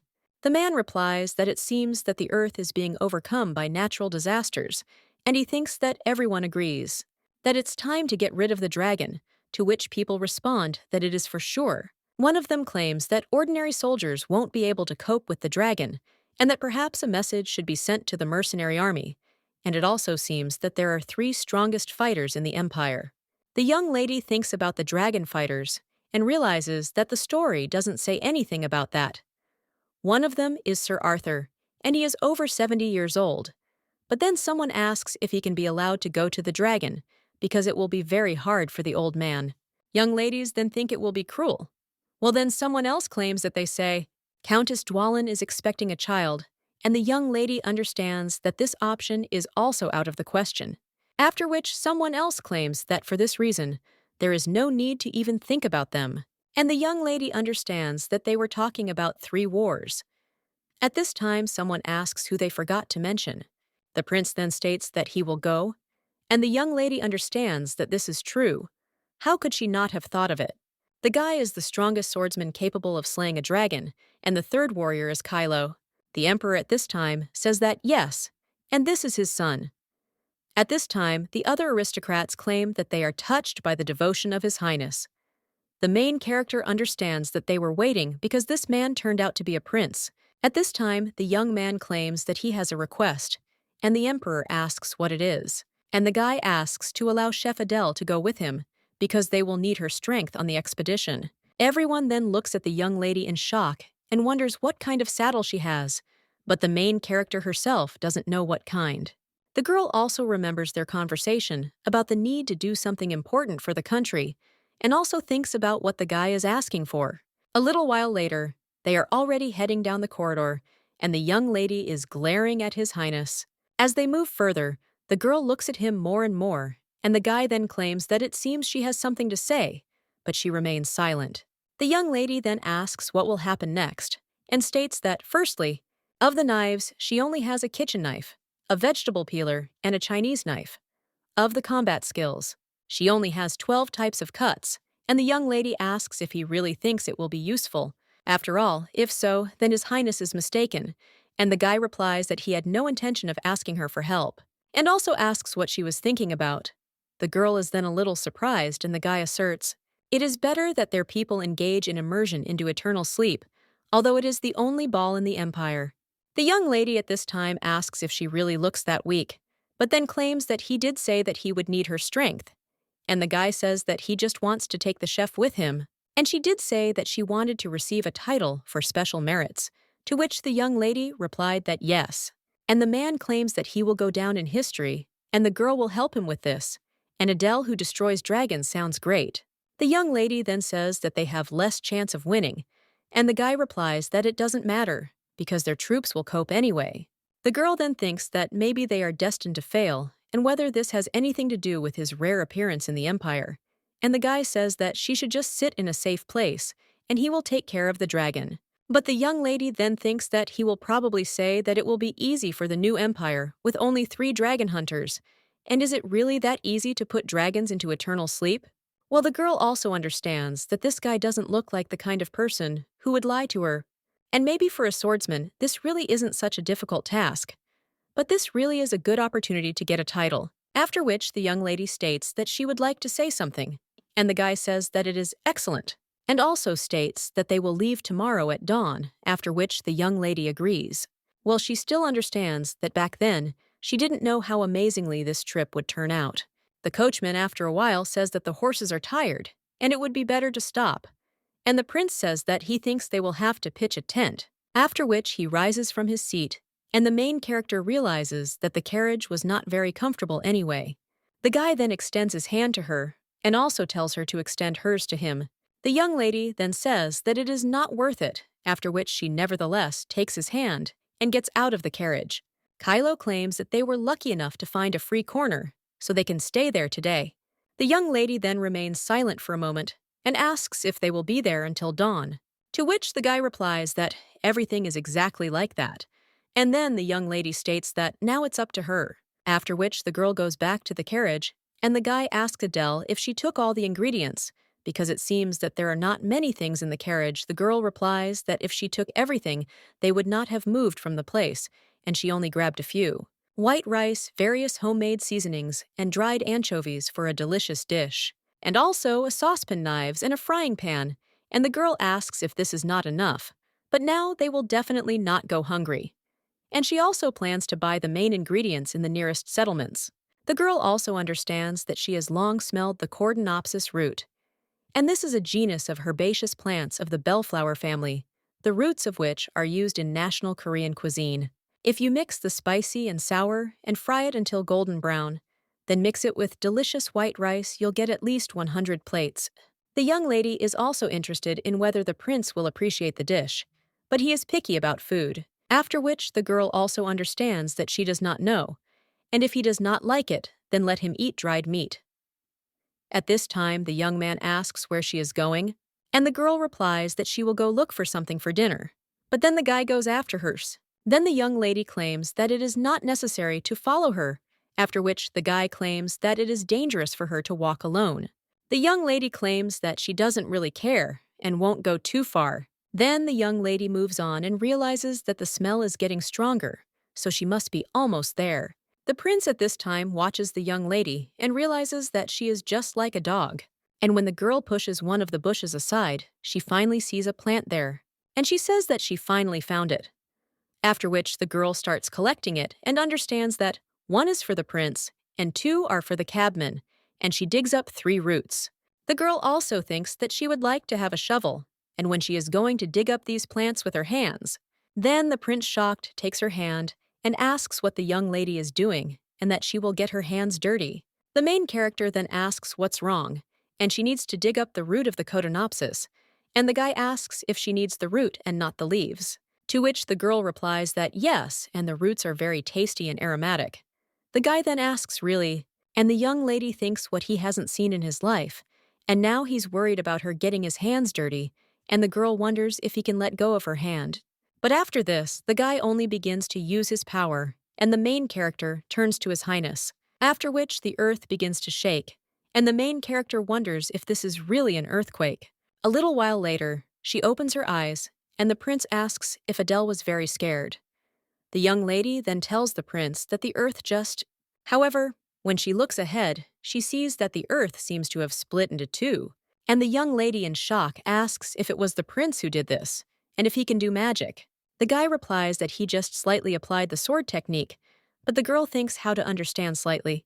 Kylo then asks what she would do if she hurt her precious hands, and the girl asks what he is talking about, after which he understands that only if you remember Adele's hands in the original, and now she claims that working in the kitchen forces her to deal with water and with fire so that her hands don't look very well groomed because they have cuts and burns all over them, and they are also so rough. However, the guy then takes the lady's hand and claims that these hands prepare delicious dishes. That's why they're beautiful. The main character is embarrassed by this, and the guy at this time suggests collecting the roots. Well, the young lady agrees, but then she remembers the compliment the young man gave her, and she understands that it is even somehow awkward, because this is the first time she has been told something like this. A little while later, the young lady is already preparing the food, and she understands that everything is fine, because she was worried that the fried Cotonopsis would not turn out very well. But thank God there are still mushrooms. The girl also thinks that the mushroom soup will be perfect, and then she puts the pot on the fire, and he throws a bag of fish in there. The guy then asks if he can help with anything, and the girl replies that no, and he has already helped her enough with the roots, and she also doesn't want to bother him with little things. The prince then asks if Adele is worried, and she replies that she knows he is a great swordsman, but the guy claims that he is just uncomfortable. After all, Adele is the only one who cares about the well-being of the swordsman. The young lady then only gets angry and claims that he will need a lot of strength to give the dragon the selection, and she is worried not about the swordmaster, but about the prince, so let him eat his fill and get enough sleep. The young man then says that since she asks, he will do everything possible, after which he smiles. At this time, the main character takes out a bag of fish and also claims that as soon as the anchovy broth is ready, then you will need to add mushrooms and a couple of other ingredients. When the soup is ready, the girl moves on to the fried Cotonopsis, and it needs to be chopped well, and also add ground pepper and a little hot paste. And at the end, a seasonal sauce based on garlic water and sugar. The girl also thinks that it is a pity that it is not from sesame oil, and thinks where to get pepper paste, because in Korean cuisine, you can't do without sesame oil. And the girl also thinks when she will cook something like this again, after which she says that you can add sauce to the chopped roots and fry them. The young lady also realizes that this dish has a great aroma, and then lifts the lid of the mushroom soup, and she understands that it has steeped, and it is time for a meal. The girl understands that she has managed to make such a quick-to-prepare dish from fresh vegetables, while at this time 3 more eyes look out from the bushes smelling the scent. The girl looks at the table, and he claims that he got 3 perfect dishes from fresh vegetables, after which he tells them to eat it before it gets cold. The coachman also asks if he can join in, and His Highness agrees, after which they start eating, and when the main character tries this dish, then he thinks how delicious it is, but it has the soft taste of boiled white rice. It makes a fantastic pairing with spicy roasted Cotonopsis root, and broth from green onions as well as champignons, and this creates a unique taste. So the girl understands that she prepared all this herself, but it is simply incredibly delicious. At this time, the coachman claims that he has never seen such dishes, but it turned out very tasty. The young lady then thinks that everything is exactly like that, and probably this time, the fastidious prince will feel all her skill, after which the young lady asks how he likes it. However, the guy with a stony expression replies that their main character thinks that's not bad. Doesn't he like her food? The guy then says that it's delicious, but the young lady just gets angry, and he wonders if he really tried this wonderful mushroom soup and was still not satisfied. But he was not impressed by the sharp root and even by the Cotonopsis, after which the young lady thinks that for the people here the fried roots seem quite spicy, but the prince seems suspiciously calm. The young man at this time asks Adele if he can ask for something, and then he asks if she can stop cooking anything for him. The main character then goes into shock and screams, asking what he is talking about, and also claims that it seems so. The food turned out to be not so tasty, and the girl almost cries, and the guy replies that no, and it is not her fault. He just thinks he doesn't have a sense of taste. The main character then asks what he's talking about, coachman, and is completely shocked. The young man then claims that he doesn't want to eat them all, and the girl doesn't even know what to say, after which she claims that she is sorry, and that she did not know that she was causing so much inconvenience. However, the guy replies that she did not cause any inconvenience, and that she simply has no appetite for him not to eat. And there's only good food left, and the main character claims that if he really thinks her food is good, then why not continue to eat her dishes? But the guy then asks if cooking doesn't cause problems. The young lady then simply asks why he doesn't just cook more, and also thinks that since he can't taste the food, it probably isn't very tasty. And the girl decides that she will cook for him food that even in small quantities provides enough nutrients, after which she claims that she likes to cook more, so she is used to leftovers. But it seems that it will have to be poured out, because there is nowhere to put food on the street. Then the prince suddenly notices something rustling in the bushes, and he stands in front of the young lady and tells her to step aside. And then something comes out of the bushes, and when the main character looks in this direction, she realizes that it is a fox. Adele also thinks how cute she is. You wonder if she was attracted by the smell of food. But the baby must be hungry. The prince then tells Adele to be careful, because it is a wild animal, and he may attack. But the young lady claims that she thinks he is more interested in mushroom soup. Well, she also claims that there is no meat there at all, and only mushrooms, after which she asks if the baby wants to try it. And he hands him a bowl of mushroom soup, after which he sniffs it and begins to eat. The girl then asks if he has really started eating, and then says that she will feed him everything that is left. The little fox then only joyfully turns around and makes a sound, after which the main character sees.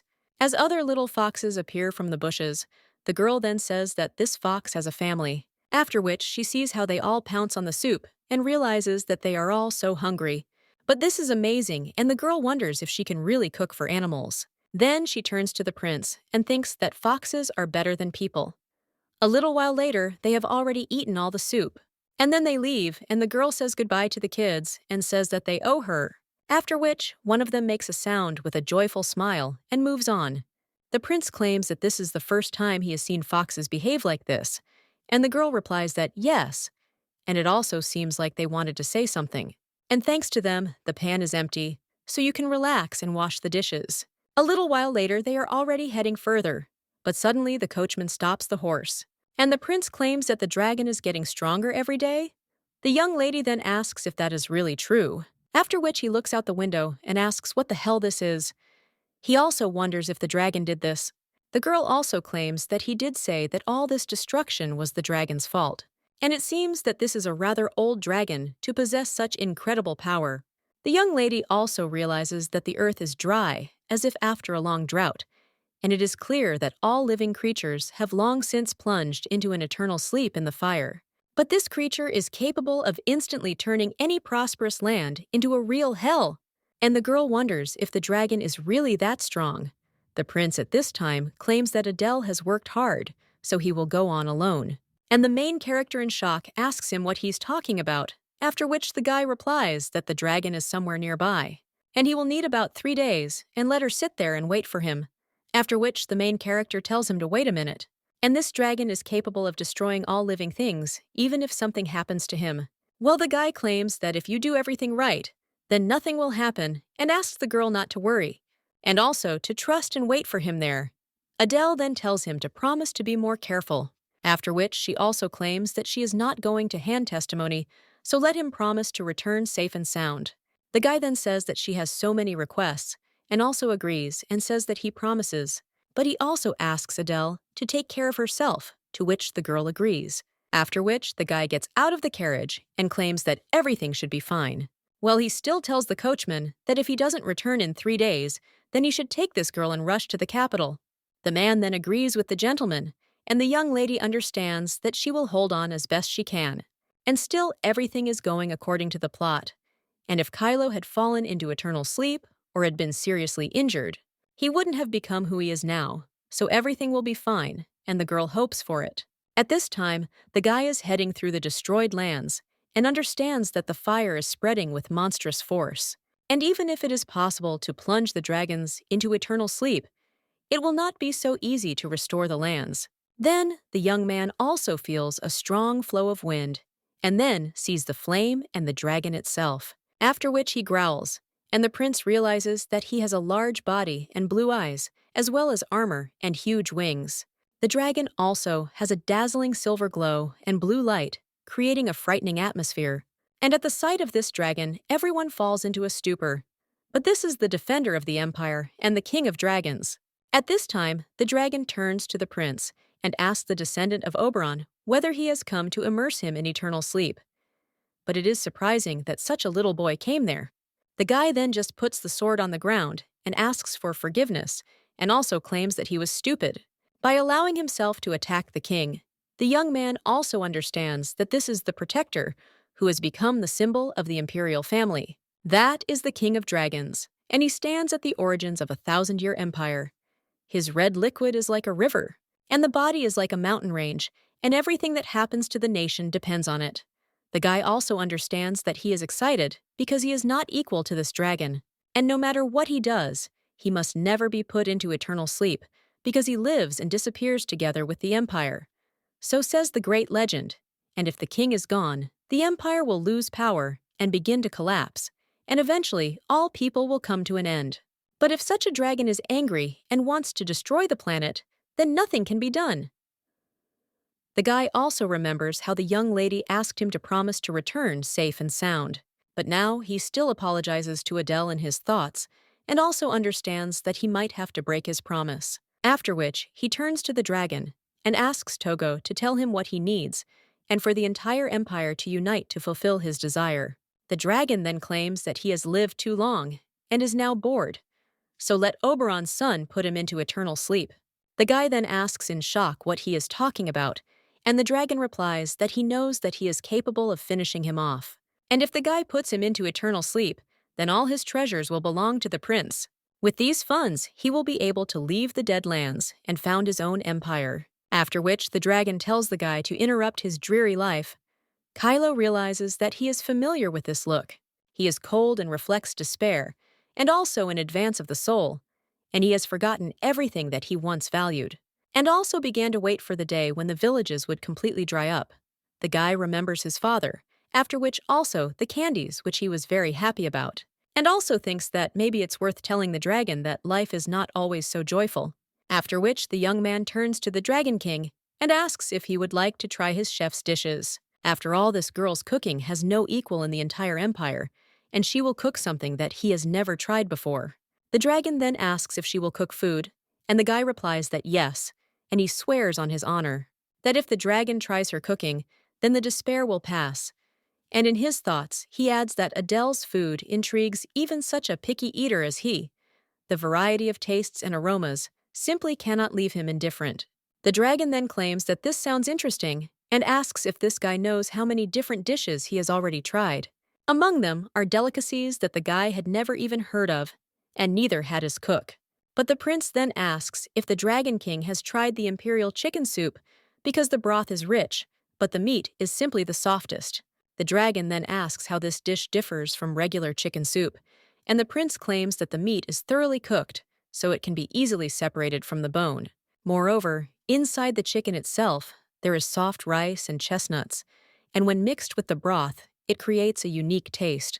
And not long ago, she prepared a spicy dish with aromatic roots, because if you bite into them, the unique and sweet aroma spreads in your mouth. The dragon at this time thinks whether this is too colorful a description, and it is not enough for 5,000 gold, and he also wants to hear more about the food. The prince understands that he cannot prove it, but he was able to at least roughly describe it. But it seems that this description does not convey the taste even halfway, after which the guy thinks why. The dragon at this time asks if he will continue, and the young man then says that it's better to let the dragon try it himself, because his chef is not that far away, so it won't take much time. The Dragon King then says that the guy's words really interested him, But he also asks if the guy himself decided that she is the best in the entire empire. And maybe the prince just fell in love and is exaggerating her skills, after which the guy thinks in shock.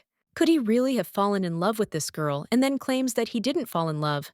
And Adele is simply the best cook in the country. But if the dragon ever tries her dish, he can see for himself. After which the dragon claims that the guy leaves him no other choice.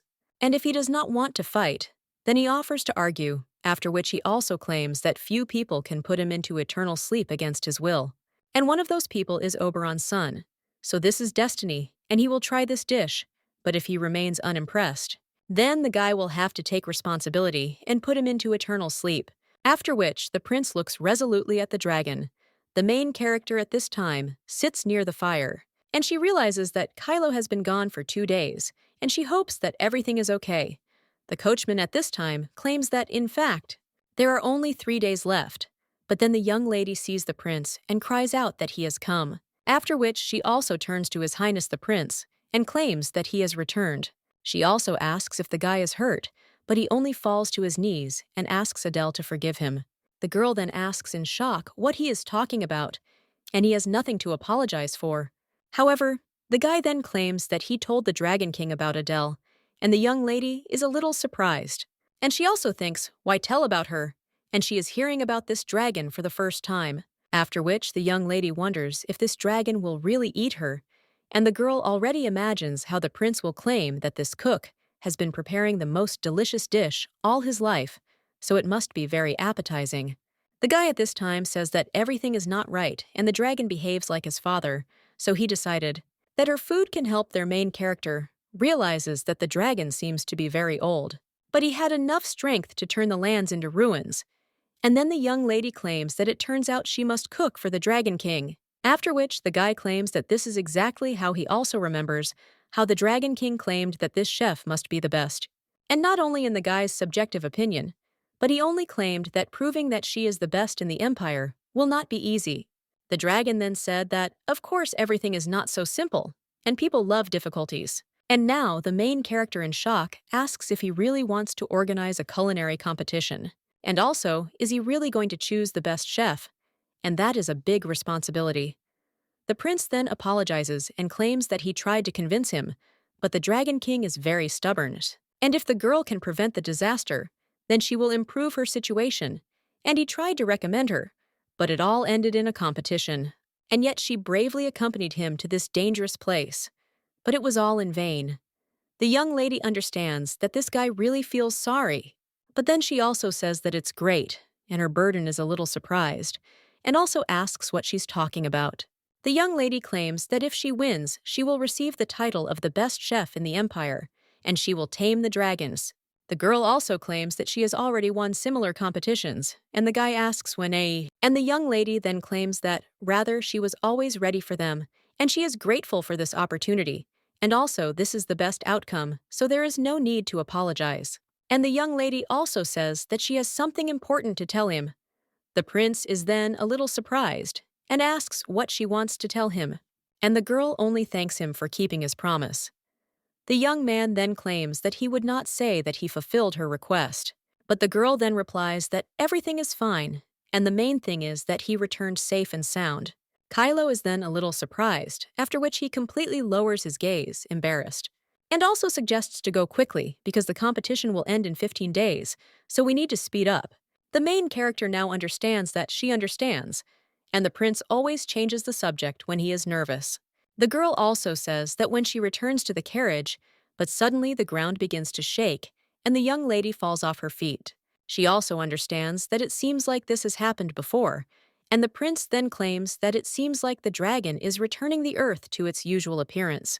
After which the young lady is surprised and asks what does it mean to return well when she looks at the dry land. Then he sees that grass and various flowers begin to grow from it much later. They already find themselves in the middle of a clearing, and their main character is surprised and also understands that just a couple of minutes ago, there were lifeless lands stretching out there, and the young lady thinks that this power belongs to the dragon, and she also thinks about how she can surprise such a powerful creature. After which she turns to the prince. She also asks if he really believes that her dishes can impress a dragon. The guy then asks if he should tell her honestly, after which the young lady says yes. And the young man claims that he is sure that her food is unique, since even he felt it. Therefore, let her not doubt herself, because the dragon will never be disappointed in her cooking. A little while later, the girl is already looking at her head chef badge. And she also says that you need to believe in the best, believe in creativity. She has no equal. And also the main thing is that it is tasty. And moreover, she will be able to feed not only the dragon, after which the girl says that it is time to begin. And no matter what the opponents are, victory is hers, after which the young lady bursts into the room. But at that very moment, she hears someone scream. And then they see Elliot lying in front of them, after which she asks if he was really standing at the door, and also asks if everything is okay. The guy then claims that everything is fine, and he wanted to show something, and the young lady wonders if he really wanted to show his face, after which she thanks him and claims that she has a real surge of energy. But the young man claims that he hasn't shown anything yet, after which he takes out something and says that he wanted to introduce it. The main character takes it in her hands and asks what it is, after which the guy just laughs evilly and also claims that he has a product that will protect Adele from bad people. But the young lady then asks how it will help her, and the guy claims that if she attaches it to her opponent and also whispers something to her further, and the main character claims that this is it. A little while later, the girl is already running as fast as she can, and also realizes that, as usual, she got too chatty with Elliot and is now late. The girl then breathes heavily and then sees the location of the culinary competition. People then whisper among themselves, and one of them hopes to share the dishes, while the other is interested in whether the reward is cool. The girl then asks to be allowed to pass and claims that she is a participant. Well, then she suddenly starts falling and crashes into one young man, and then apologizes. But when you look at his face, you think who it is, and also whether it is really one of the participants. The guy just bows at this time, and the young lady thinks that maybe it's all because this is an affair. But there really are a lot of handsome guys there, and handsome guys rarely appear in history. The girl also thinks that now is not the best time, so it is necessary to extract at least some benefit. Well, at this time, someone asks if everything is in place, and the girl understands that this is definitely the stage where the competition is taking place. And nearby, there are participants, after which the young lady understands that it seems they have gathered there, all chefs of the empire, and they are real rivals. The young lady then thinks that she needs to calm down and also give it her all, after which she also remembers how the prince claimed that he was sure that her food was unique, since even he could feel it. And now the girl understands that she should not doubt herself, and she will believe the prince. The servant at this time claims that in the first round, the palace will provide all the necessary ingredients. The main character looking at all this only admires, and the man claims that it is time to announce the first category, after which they open the screen, and then everyone screams in shock, asking what it is. Chefs also ask what they should do, and they can't believe that this is such a difficult category.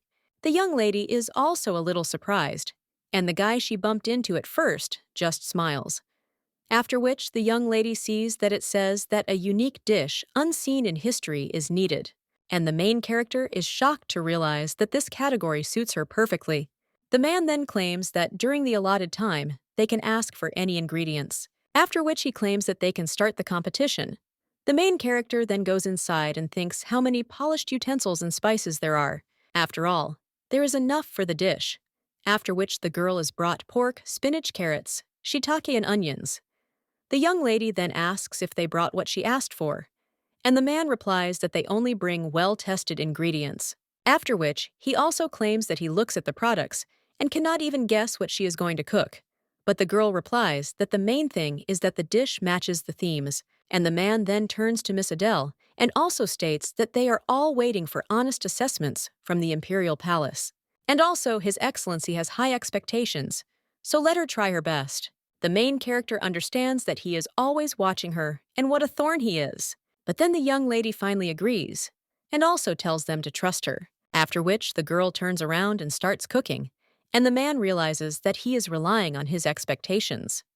But he feels uncomfortable because the fate of the empire has fallen on the shoulders of the chef, and there are more participants than he expected. The man also looks at one of them and understands that if he is not mistaken, then this... However, the guy then looks at him, and the servant only turns around and also hopes that everything will go well. At this time, the main character starts cooking and wonders if she will succeed, but she has already prepared enough amazing dishes. Well, she also made her own noodles and is only familiar with the theory. The girl also understands that she has never prepared homemade noodles. And if you mix starch with water, everything will work out. But it is important to watch the proportions. After that, you need to pour the mixture into a frying pan and put it on low heat to prevent it from burning. Once it is ready, you need to cool it and place the noodles in cold water. And then rinse thoroughly and chop thinly, after which everything will be ready, and now it's time for the rest of the ingredients. The young lady realizes that there are carrots, mushrooms, and onions left, and then also cuts the pork. And she will grease it with garlic and salt, after which the girl will taste what she will grease the pork with. And she understands that there is no more ideal combination, after which she understands that she needs to add spices and mix well. And chapchi can be served. The girl looks at this dish and understands that it looks appetizing. Well then, someone claims that there are 15 minutes left, and the nth lady understands that it is not time to rejoice yet, because time is not up, and everything needs to be prepared. The girl also understands that the appetizer and main course are ready, so only dessert remains. At this time, someone announces that there are 5 minutes left, and then 3 and a little while later. The man claims that it is time to present his culinary masterpieces. He also addresses the judges and claims that they can start giving scores. One of the men then claims that he expected something unusual, but this is already somehow strange. And another woman asks if he thinks that there are newbies among the chefs who rushed to create a wonderful aroma and did not take taste into account at all. Then another judge asks why judge such idiots, and shouldn't the chefs have gone through a rigorous selection process?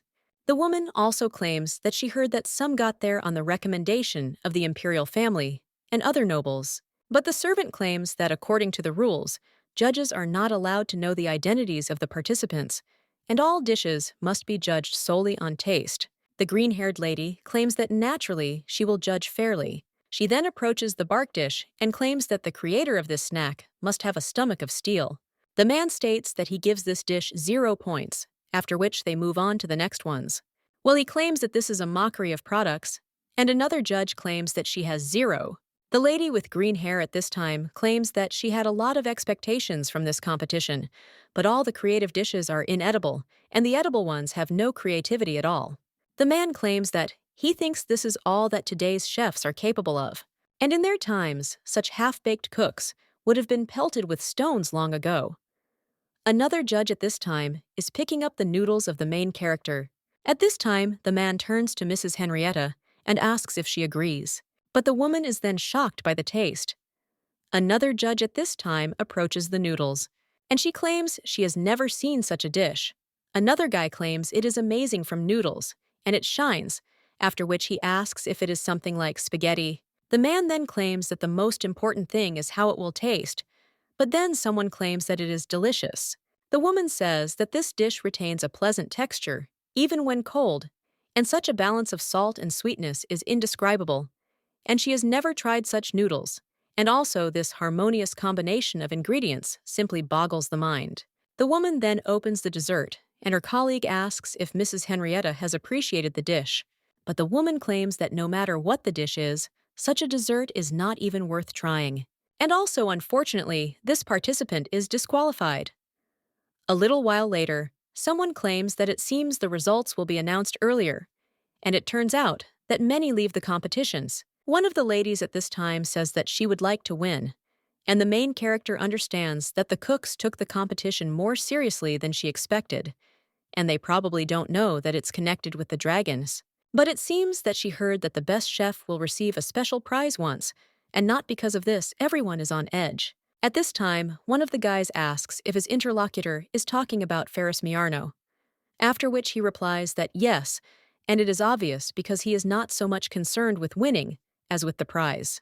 The young lady then listens to this and thinks, what kind of prize is there? But she was so busy thinking about the dragon that she didn't even look at the prize. And the girl thinks, is there really something cool there? But it's obvious in the original. Well then, someone asks everyone to gather. The woman claims that she is happy to meet and is responsible for announcing the results of the first test. At this time, one of the judges turns to the woman and tells her to look at the voting girl. After which the woman does just that, and also remembers how they looked at that watermelon dessert. The man told Miss Henrietta that he could not believe that she would exclude a chef who spoke so highly of her, and asked what dessert she was talking about. After which the man lifts the lid of the dish, but at the same moment he is shocked. After all, he sees a watermelon in front of him, in which small pieces of fruit are floating. After which he asks what it is, because this mixture doesn't even look like a dessert. Another judge says that the watermelon pieces floating in milk look weird, and if you're only evaluating creativity, you could give it a couple of points. Well, she says that you need to eat what's inside the watermelon, and he even lost his appetite, after which the man says that this chef should be immediately expelled, and another judge claims that there are spoons and bowls, and this chef put a watermelon rind in the dish. And this is something new, after which the man claims that these young chefs, they don't understand anything about cooking, and the smell speaks for itself. The woman understands that if you only evaluate the main dish, then she will give it 10 points.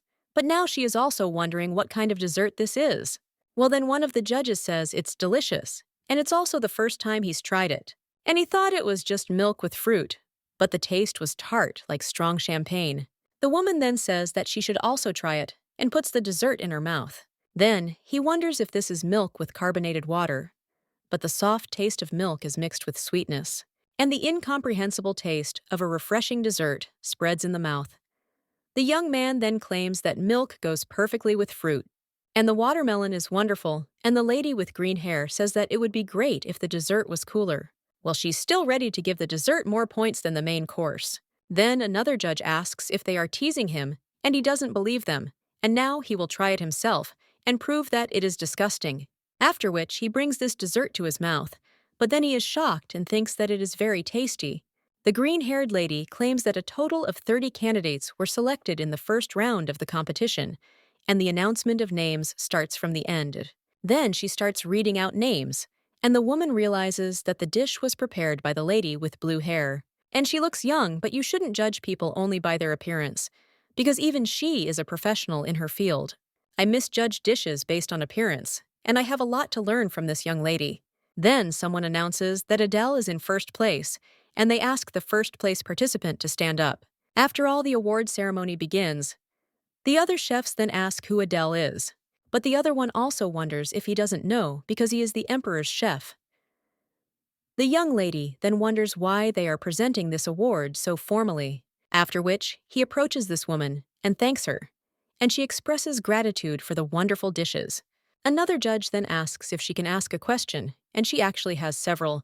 The main character then asks what it is, and the judge claims that this is the first time she has seen such elastic noodles.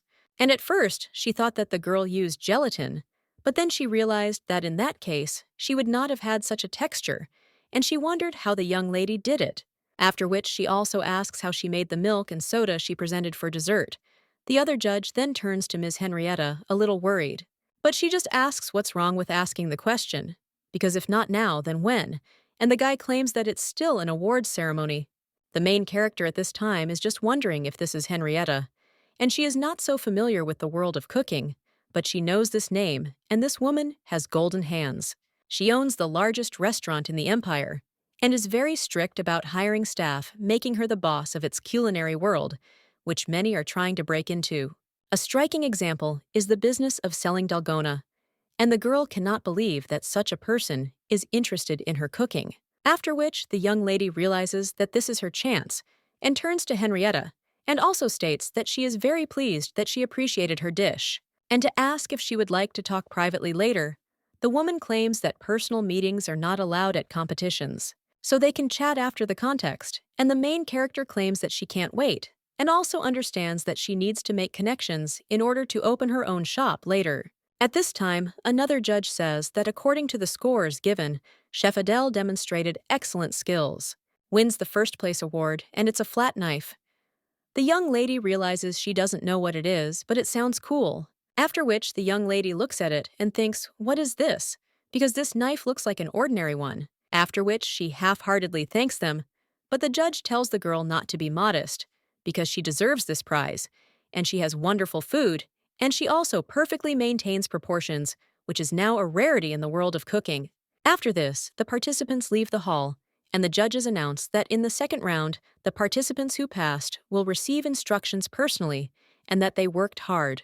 At this time, the young lady examines the knife and understands that no matter how you look at it, it's just a knife. And the girl thinks, what does flat mean? And also whether the imperial family has really cheated her. Well, she still thinks that this knife is at least beautiful, and you can sell it and also earn a little money. But the girl still thinks what such a knife is needed for. At this time, someone turns to her, and the main character wonders who is getting in trouble again, and aren't they afraid of people with knives in their hands?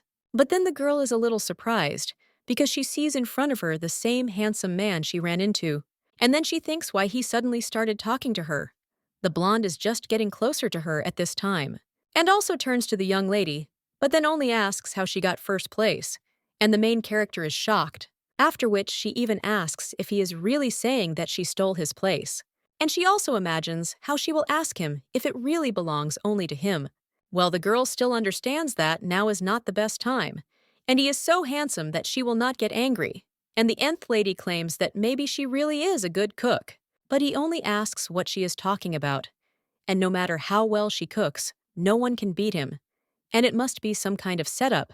After which the young lady asks if he really wants to say that she bribed the judges. The guy screams that this is simply impossible because Mrs. Henrietta is famous for her justice. Hey, the girl then asks, what about 100 million pentas? However, the young man claims that even if he offers 1,000 pennies, she will be adamant. And then the young lady asks what he wants from her, and the guy just gets embarrassed. After which he tells her not to be deluded by the victory in the first round, because in the second round, he will show what he is capable of. The girl then thinks that it is good, and she has already experienced so much there, that a little discontent does not frighten her. And the young lady says, okay, and she will also wait and asks what his name is.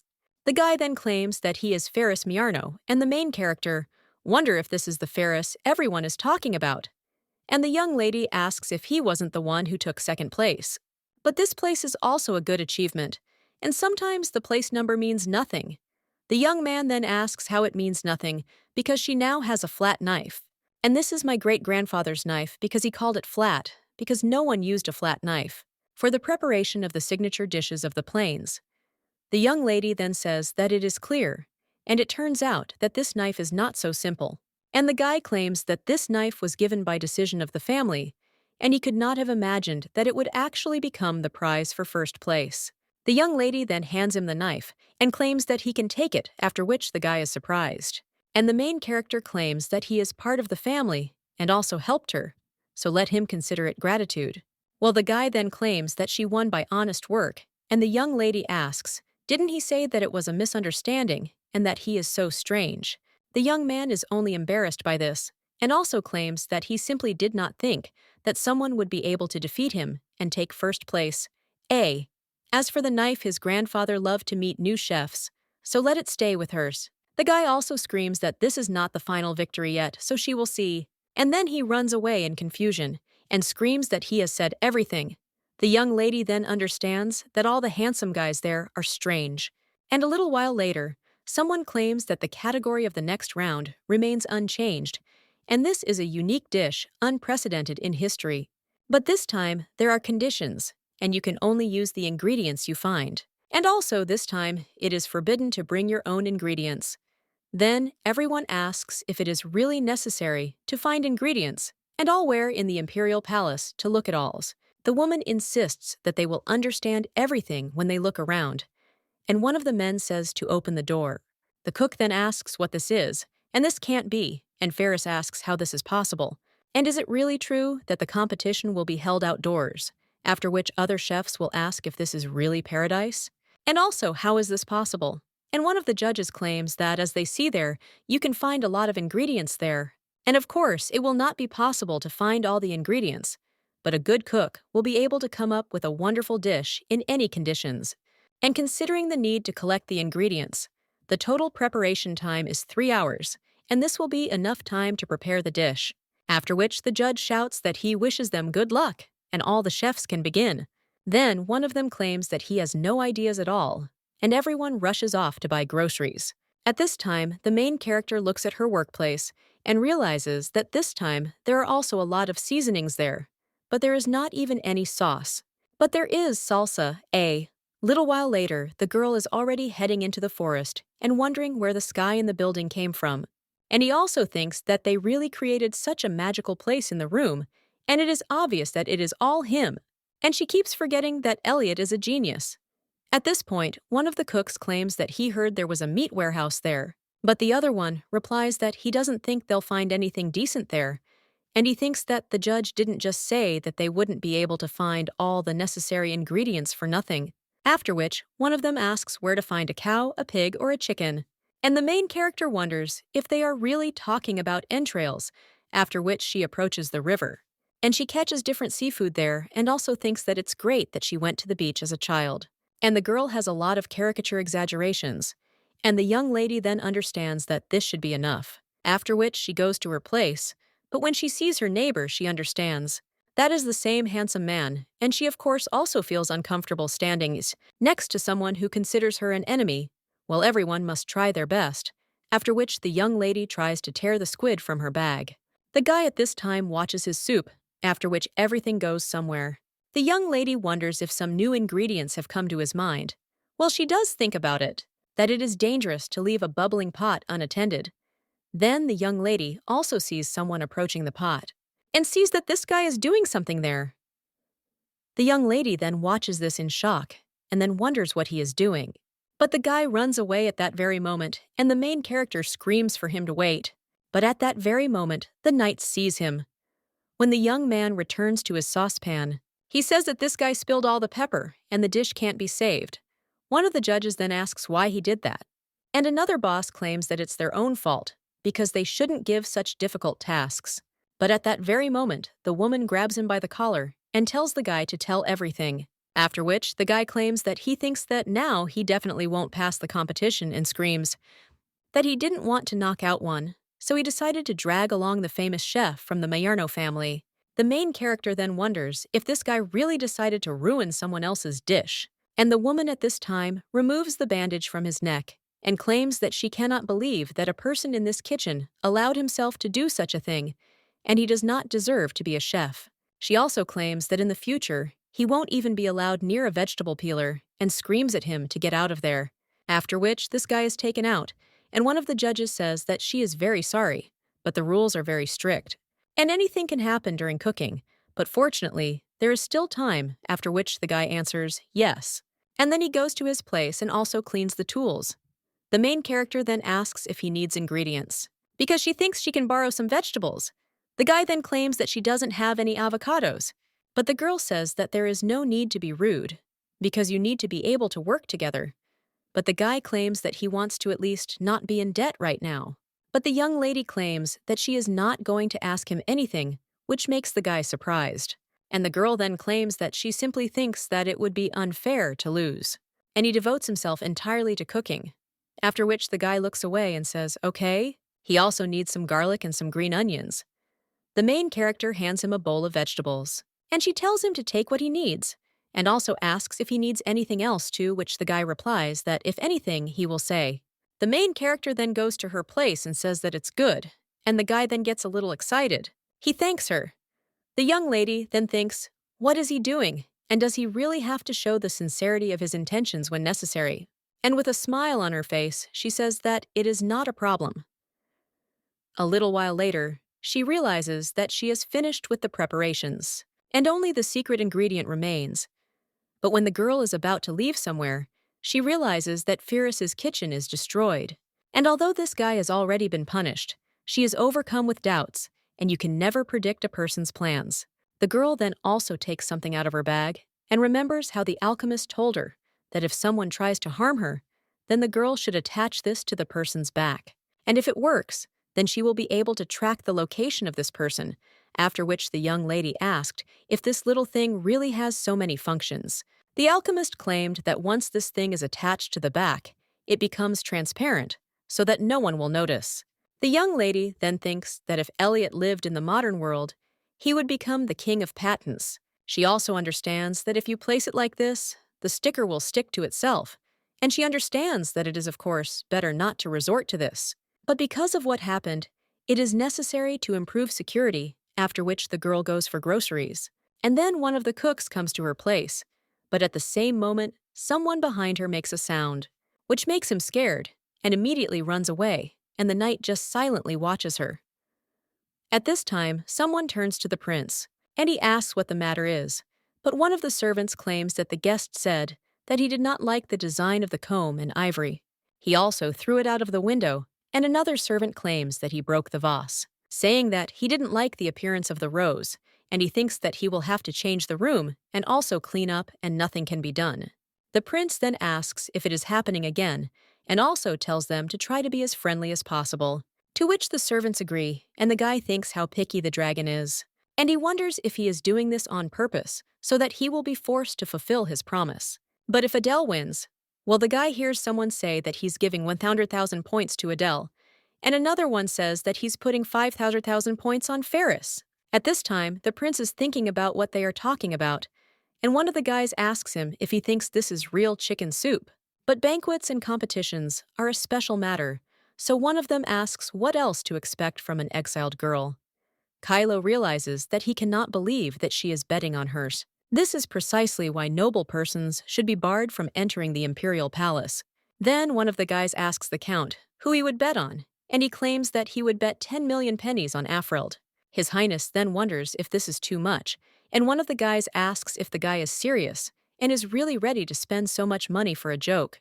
The other then claims that he will pretend that he did not hear anything but the count, then asks what they are. And do they really think he's joking? At this point, one of them asks if he's serious, and another one claims that Alfred actually took third place, and this girl must really not be so bad. One of the guys then asks if he didn't write her a letter, and he's probably full of hope, but 10 million is too much, so let him not say anything later. However, the man claims that he will not, and they also agreed, and they will see how it all ends. The prince at this time thinks that this is rather suspicious. At this time, the main character comes out of the refrigerator and realizes that she has finally succeeded. Well, it's good that no one touched her soup, so she still has plenty of time. And the young lady then thinks that maybe she should pick up some more vegetables. And the girl also thinks that maybe it's all because she worked in a shop, and without a sufficient supply of vegetables, she starts to worry. And the girl also thinks that this is great, because the competition went wonderfully. But when the young lady returns, he sees spilled soup in front of him, but when he looks at the sticker, he realizes that it is not there.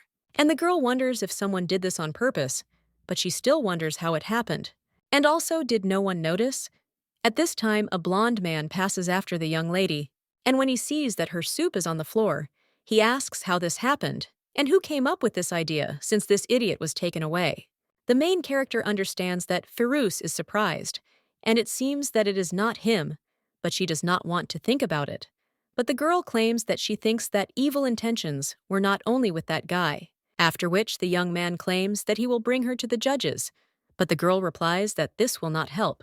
And this time, they don't know who's to blame, and even if she catches him, she won't receive compensation, after which the girl also tells him not to worry, and to take care of his dish, because he also has little time.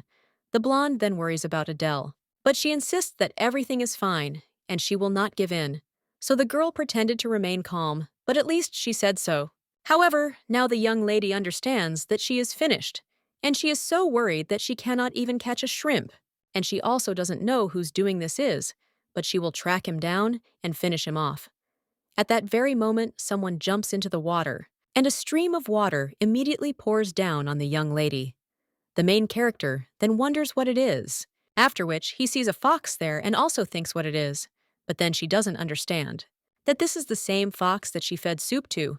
But the girl also thinks how this is possible, and how did the fox she saw end up so far away in the imperial palace? And did it really seem that way to her? But her consciousness can't cope. Then the girl rubs her eyes, and when she looks at the river again, he understands that the fox is no longer there.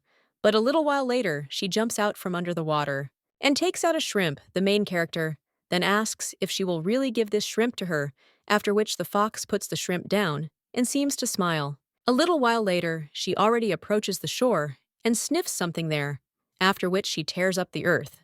And she takes out an octopus from there, But it then falls on the fox's face, and the main character tells her to wait because she'll clean it up now. The girl also claims that she does not know how this happened and is interested in how the fox got there, and also how he realized that she needed shrimp and octopus. But the fox just starts to get angry, and the main character asks if there is something behind her when she turns around.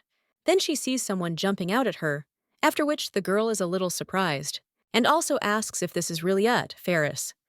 The guy at this time sees the ingredients in the bowl of the young lady, and she asks if he really came for the ingredients, and she almost finished, so she will step aside.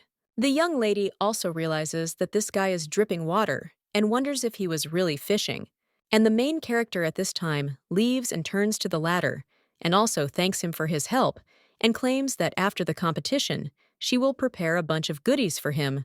The blonde man looks at the shrimp in his hands and asks if it was all in vain. A little while later, he comes to the young lady's table and puts the shrimp on it.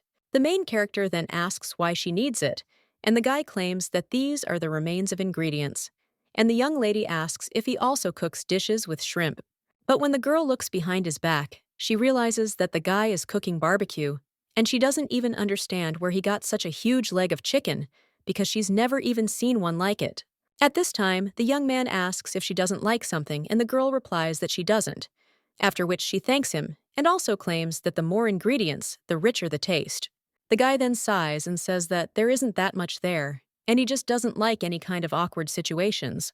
But when he notices the fox's gaze on him, he curses him. The young lady asks the guy not to slander her, because this fox helped her a lot. After which the young man asks, "What about him?" And the main character claims that of course he does too, after which the blonde smiles and then turns around embarrassedly and says that that's all. Then the guy goes to his seat, and the girl says that she will definitely use shrimp. She also looks at the pot and realizes that it is not time yet. There are some obstacles in her way, but she thinks that she will still be able to prepare the secret dish in time, and it will be a spicy casserole. After this, the young lady finally cleans all the products and thinks that it would be great to add soy sauce. Well, asking for something like that would be too greedy, so the young lady takes the red sauce in her hands and thinks why not add it. The girl also turns to the forest and asks if it is interested in what it is. Then she gives the jar to smell, and the fox closes his nose, and the main character asks if the smell is strong. Adele claims that it is fish sauce, and it is made from fish. So if you create the perfect combination, then she will replace the soy sauce with an unforgettable salty aftertaste. The local people don't particularly like spicy food, but according to Korean canons, this is ideal. And if she had a little more time, she would have worked better on the ratio.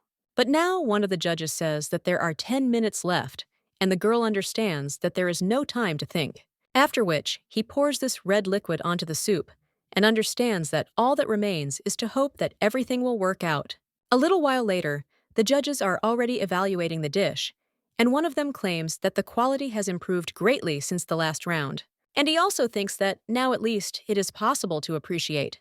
Then they try ravioli with finely chopped scallops. One of the judges says it's delicious, but she doesn't see much difference from the shrimp ravioli, and there's nothing special about it. Then they move on to the lightly fried chicken gizzards with sauce, and one of the judges says it's delicious and has a great texture. One of them claims it tastes amazing, but says they used some unusual ingredients, and she would like to give extra points, so let them make a short list of successful candidates. Then they come to another dish, and one of them asks who cooked it. Some claim that it is the chef who came in third in the last round, Alfred Delcourt, and he made noodles with vegetables and meat. But the judges then look at this dish with distrust, and one of them claims that it is very similar to Adele's dish in the first round. Another judge claims that it is just spicy pasta with a different presentation. The lady with green hair then tries the noodles, and also claims that she didn't try them, so emotions can't be faked, and the noodles are softer. Another guy claims that, although it looks similar, it's a completely different dish. However, the woman only screams how the participant dared to copy someone else's idea, and this is shameful and disgraceful. Another judge says he doubts the dish was even homemade, and the lady with green hair claims that this participant will be disqualified. After which, one of them lifts the lid from Ferris's dish Miarno, and it must look impressive. But when they open this dish, they are very surprised.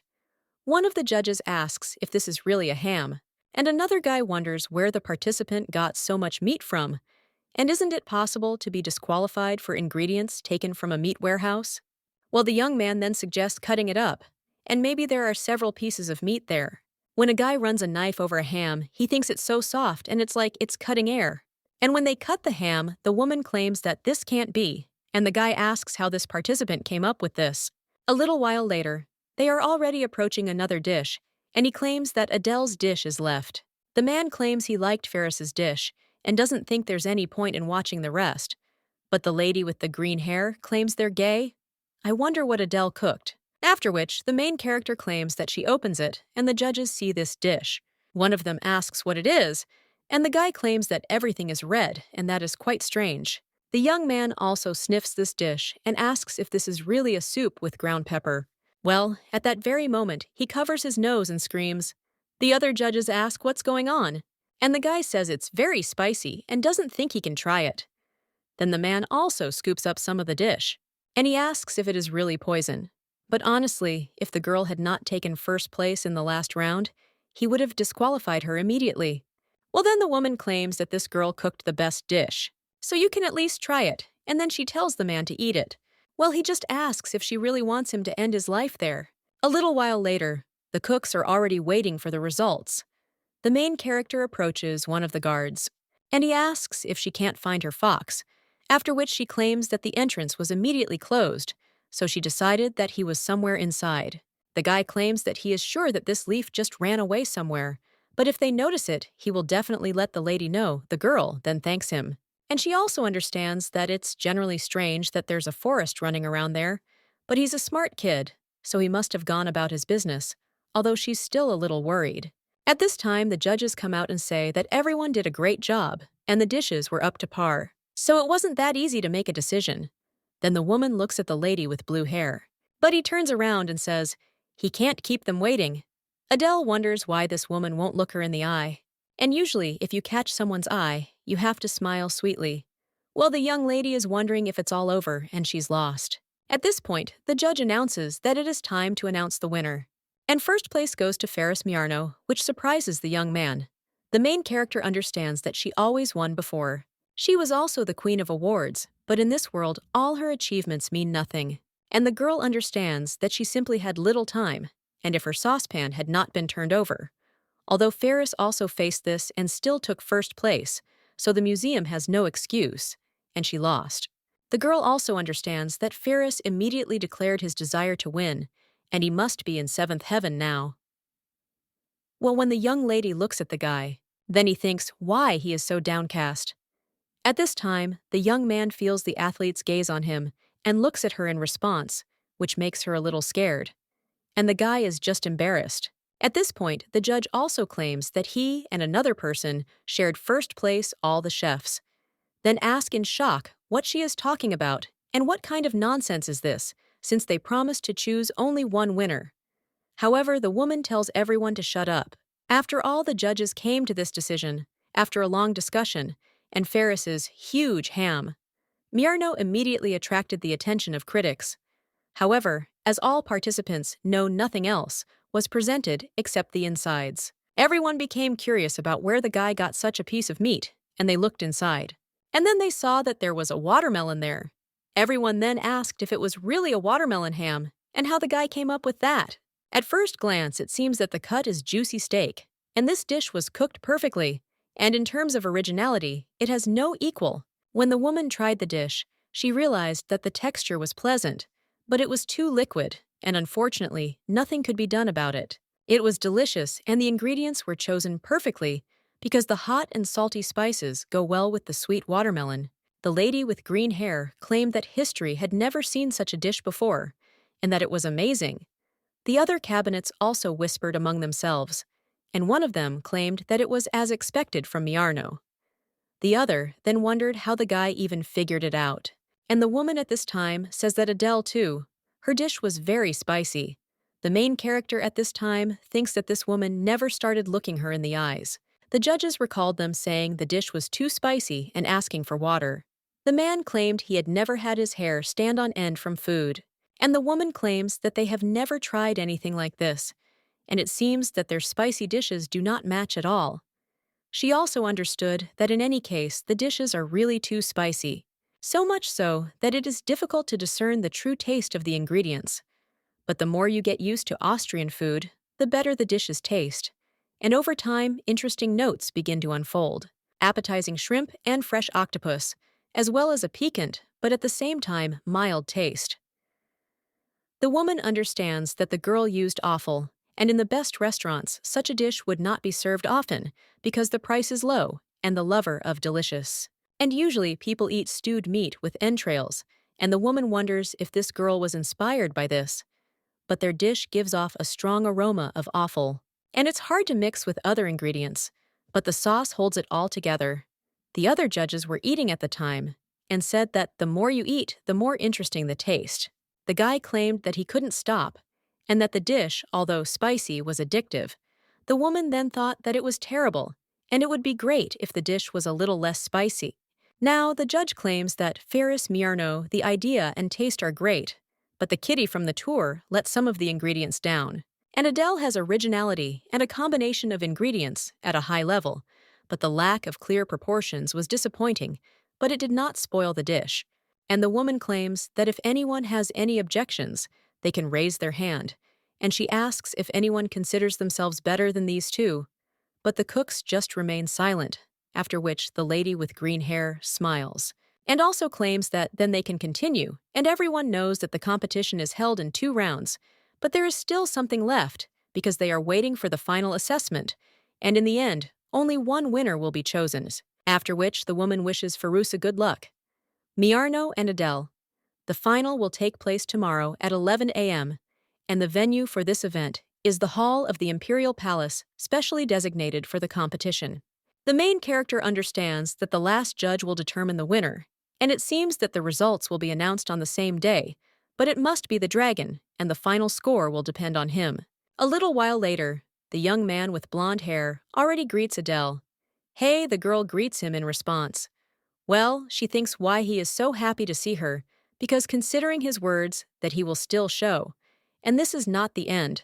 The girl thought that he would be upset that first place was taken by 2 people, while the young man at this time asks how it was to lose to him, and the main thing of the game does not understand that it was expected, because he was so happy, because he wanted to show off. Then the main character claims that she hasn't heard him declare the winner, but if he wants it that way, then let it be his way, and he who laughs last laughs best. The young man then asks what she's talking about and claims that no, and he will also win. After which the main character says, okay, and suggests wishing each other good luck, after which the girl leaves. But she still thinks how to stay calm now. And after all meeting, the dragon can change her whole life, so she can't waste her nerves like that. The blonde is embarrassed at this point and thinks that it is too hot in this room. A little while later, they are already at the competition site. The young lady turns to Ferris and tells him not to be surprised later.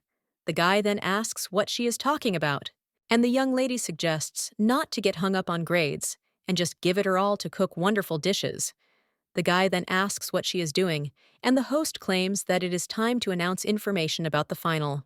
And you just need to recreate the dish cooked in the previous round. All the ingredients are provided, but if you need anything, let them tell him. To ensure optimal conditions, they did not impose a time limit.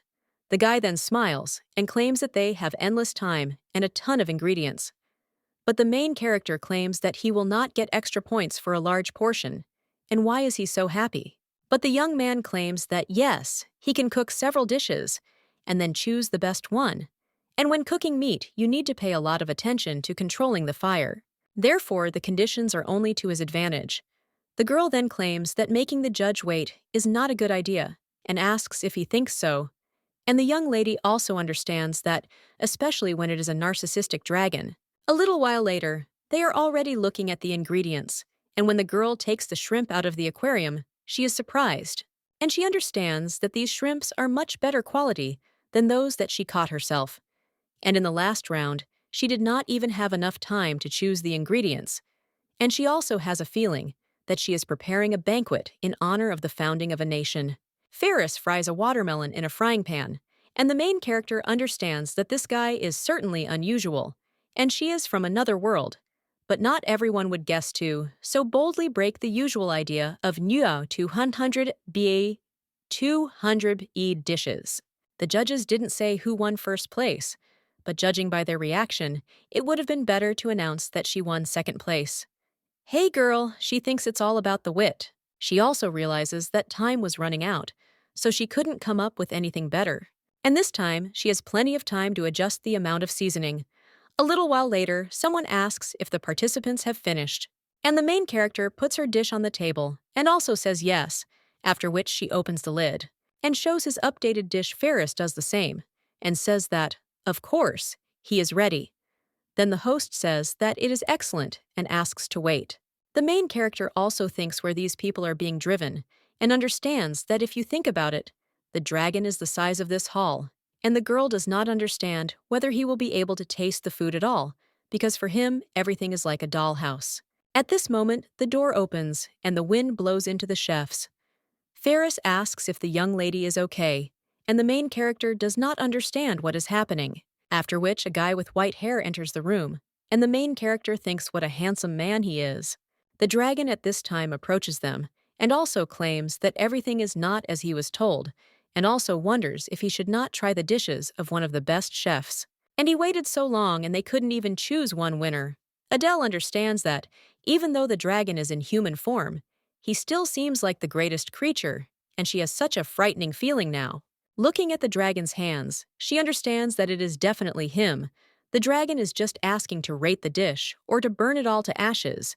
Then the dragon also looks at the dish, and he claims that of course he doesn't like that. There are two of them, but okay. So let them think they're lucky that there aren't three of them. The main character realizes that the dragon must have taken human form. And the young lady also looks at Ferris and understands that it seems he was immediately scared. And did he really notice something strange? The young lady at this time thanks him for his understanding and tells him to believe that he will be satisfied with their dishes. The dragon then asks, really? And it does not sound fervent, and he also hopes that her culinary skills are as honed as her sharp tongue, and she is after all the prince's chef. After which, the guy also looks at Ferris and then at his dish and wonders if this is a fried dish, after which the young man answers the sir that everything is so, and the man claims that it turns out that quite a lot of time was spent on serving.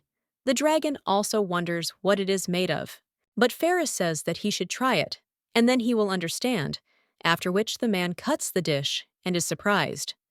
The young lady thinks that it is quite interesting, and she already knows the states of watermelon, and still it seems that it is fried meat. The dragon puts a piece of meat in his mouth at this time, but then is completely surprised and begins to gobble up the dish. The main character understands that if he liked it, it will not be so easy for her. But at that very moment, Ferris turns to Adele and suggests that she run away. The main character is then a little surprised and asks what he is talking about. And while the dragon eats the dish about Ferris, the young lady drags the guy under the table and also whispers, "What is he doing suddenly, and why should they run away?" But the young man then wonders if she really didn't feel anything, and also claims that if she is not aware, and the main characters understand that Ferris probably noticed that this man is a dragon. However, the guy then claims that this judge is a vampire. Adele asks what he is talking about, and the guy just claims that before he thought it was just some kind of tobacco, but vampires really exist. The girl then thinks that this image would really suit this guy. Ferris claims that they say that a monster that drinks human red liquid lives in the Imperial Palace, and the girl wonders if this is not a Western legend about vampires. The young man then claims that he remembers her words about not being surprised later, and suggested that he should give it his all to prepare wonderful dishes. And now the guy asks if she knew about vampires, but the girl claims that he is not a vampire because he is the oldest dragons. The girl also asks if he liked this dish, to which the man replies that he did, and that it is also a pretty tasty watermelon, and he will let this guy off the hook for the pathetic comparison with a vampire. Ferris then claims that he was wrong, and asks for his forgiveness, and the dragon claims that he is finished, and it is time to try the second course. Then he takes a piece of this dish on his fork and puts it in his mouth. After that, he feels this taste, and his eyes light up. The main character then wonders if this is really fire, and also if he breathes it, and if this is dangerous. The dragon only claims that it is delicious and very appetizing, and he also hasn't eaten anything like that for a long time, and thought that in their time people don't know how to cook spicy dishes. But he says how amazing it is, because this cheese softens the unusual spiciness of the dish, and the sweetness salt, and also the spiciness, and everything is in its place, and the texture is great. Adele understands that the dragon liked her food, but he only asks what the dish is called, after which the girl replies that it is shrimp with octopus. The man claims that it is a pretty clear name and turns to the guy and asks if it is Ferris.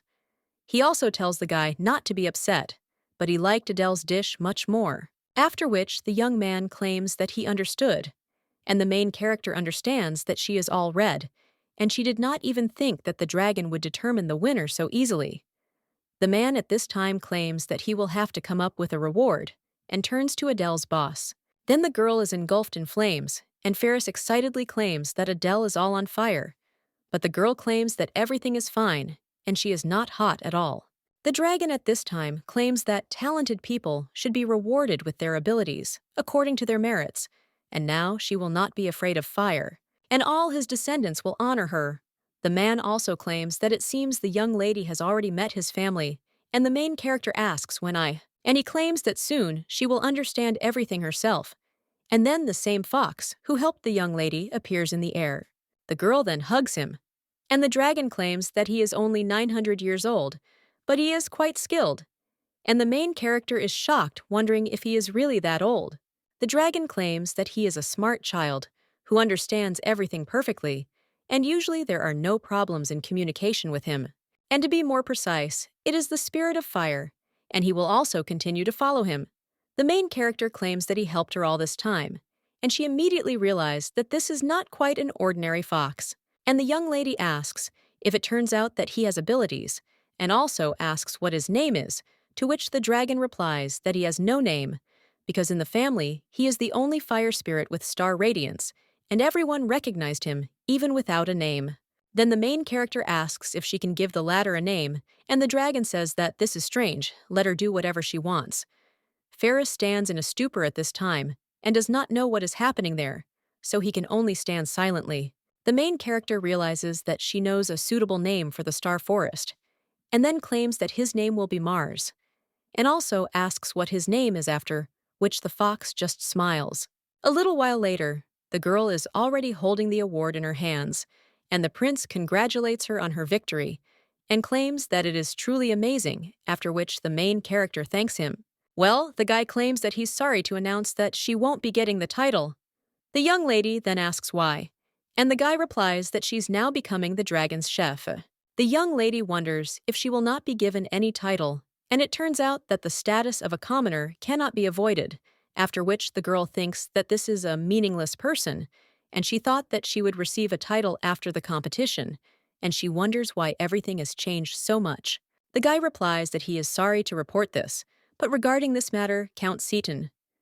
The girl then thinks why she hears this name again, and the prince claims that he resolutely opposed the assignment of the title, and he heard that he was going to return the young lady to the family, after which the girl claims that this is a lie, to which the brunette claims that he also thinks so.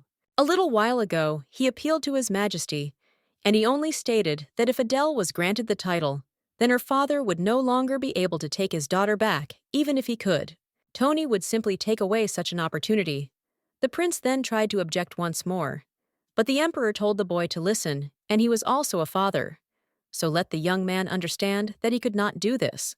And now the young man claims that he couldn't do anything then, and the main character claims that he must have been unable to resist the emperor. Kylo then tells Adele that he is so helpless, but the young lady thinks that this is not true. The girl also remembers how the dragon addressed her, and also told her to tell the prince that he won the bet. And even though he lost, he was still happy, because he tried amazing dishes, and the prince really asked to trust her, and he himself really believes in her. Therefore, now the young lady claims that she thinks he tried hard enough, so that she would at least be treated with respect. And the prince is the only person in the palace who is capable of taking her side. So now the young lady rises from her seat, and then bows and thanks him. The young man then claims that she deserved this award for her dedication to the cause, and even that is not enough, after which the young man extends his hand to her and claims that there is no need to thank her. But when he is about to touch the young lady, the leaf immediately bites his hand, and the main character in shock asks what Mars is doing.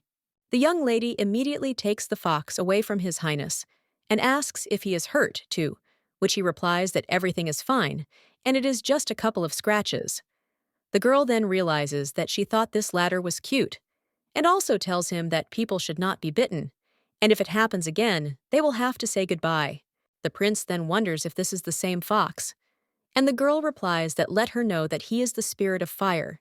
And the young lady also says that this is interesting, and who would have thought? She then also asks if Mars has thought about his behavior, after which she holds the fox out to the prince and tells him to apologize. But he just turns around, and the girl then says that, okay, and also will have to make amends in another way. After which she asks His Highness if he has eaten yet, to which he replies that no, and the main character tells him to follow her and lead her to prepare a stunning dish. A little while later, the young lady is already using the power of fire and preparing the dish. The girl then thinks that this fire is perfect, and the sound is just right, which means the temperature is perfect. The girl also tells Mars to wait because there is still a little bit left, after which she cuts something else about the prince, asks what it is, after which the young lady replies that these are bamboo shoots, and he can also try, to which the guy agrees. A little while later, the girl takes another ingredient, and the guy asks what it is, and Adele replies that it is a tree mushroom, and the prince wonders if it is edible. Adele claims that of course she is interested in whether these mushrooms are similar to poisonous ones, and maybe she should try them, after which the guy replies that no, and he just wanted to study the ingredients better because she knows so much. Adele then wonders where this sudden interest came from, and if you think about it, everything has become a little better, because before the guy claimed that he wasn't particularly interested in these recipes, and the young lady thinks that maybe it was her dish that had such an effect. Vadim is watching the young lady at this time, and thinks that it is amazing because she likes to cook so much, and she healed the emperor, and also surprised the dragon, and he does not understand where this mysterious power comes from in her. And he would like to know. A little while later, the girl already claims that everything is ready. She understands that the oily aroma goes well with the smell of the sauce and excites the heart. Then the young lady also claims that tansuyuk is a warm sauce that goes well with the meat, and with each bite, the taste is revealed in a new way. Of course, it is sweet and sour pork, and this unique combination is created by adding sweet and sour sauce to the hot meat. Now the young lady is trying it, and she understands that thanks to the frying of the meat, it becomes covered with a crust, and the onions give it an amazing aroma, and the mushrooms and crispy bamboo shoots create an amazing texture, after which the girl claims that it is delicious. Then the fox also finishes his portion, and the main character gives him more, and also claims that he helped her a lot so he can eat. The girl then watches as the fox eats this food, and asks if it's hot for him because he eats with such an appetite, and it's great to be a fire spirit. Well, the young lady then understands that she wasn't worried about Mars, and the problem was something else. Then the girl looks at His Majesty. Well, then he sees in shock that his plate is empty, and wonders if he has really finished, and also wonders if the prince has really eaten everything, to which he replies that yes, and also everything was delicious. The girl then asks if he is telling the truth, and the guy replies that yes, but it is too salty, and the main character asks how he likes the dish, after which the guy claims that there is a great combination of sourness and sweetness, and the meat is very juicy and the sauce is wonderful. Adele says that the prince described the taste in such detail, and the guy then claims that he expressed himself incorrectly last time. The young lady asks if it's not that he can't taste it, but that he simply doesn't find the food appetizing enough. To which the young man replies that any taste seems ordinary to him if the dish is not delicious, and in many dishes there is simply nothing special. The main character then asks if this is true, after which she claims that she thinks he could become a true gourmet, and people born with such sensitivity to tastes need very delicate food. He can only eat what he likes, that is, he simply has not found a dish to his taste. But the guy claims that there are no biological preferences. However, then the girl claims that he will see her again, and she can help, after which the girl asks if he can imagine how delicious the food will be prepared, according to his preferences, and asks if he is excited. The guy then wants to say something. But at that very moment, the alchemist bursts into the room and shouts that he congratulates Adele on her victory, and he had no doubt about it. The main character is then a little surprised, and the guy claims that he also has good news, after which he asks if she is worried. And then he approaches her, and also whispers that he found out who spoiled the food. The main character asks if this is true, and the guy is already about to say something, but the prince interrupts them and claims that he is sorry.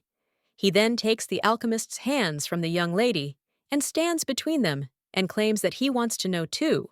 The guy then bows and says that he is glad to greet His Majesty, and he replies that it is mutual and asks what the matter is. Adele wonders what kind of atmosphere this is. And if you think about it, she decided to keep the location of the competition a secret for the time being, after which she realizes that she needs to come up with something, and the girl turns to the prince and also claims that she completely forgot that she just had a meeting with Elliot.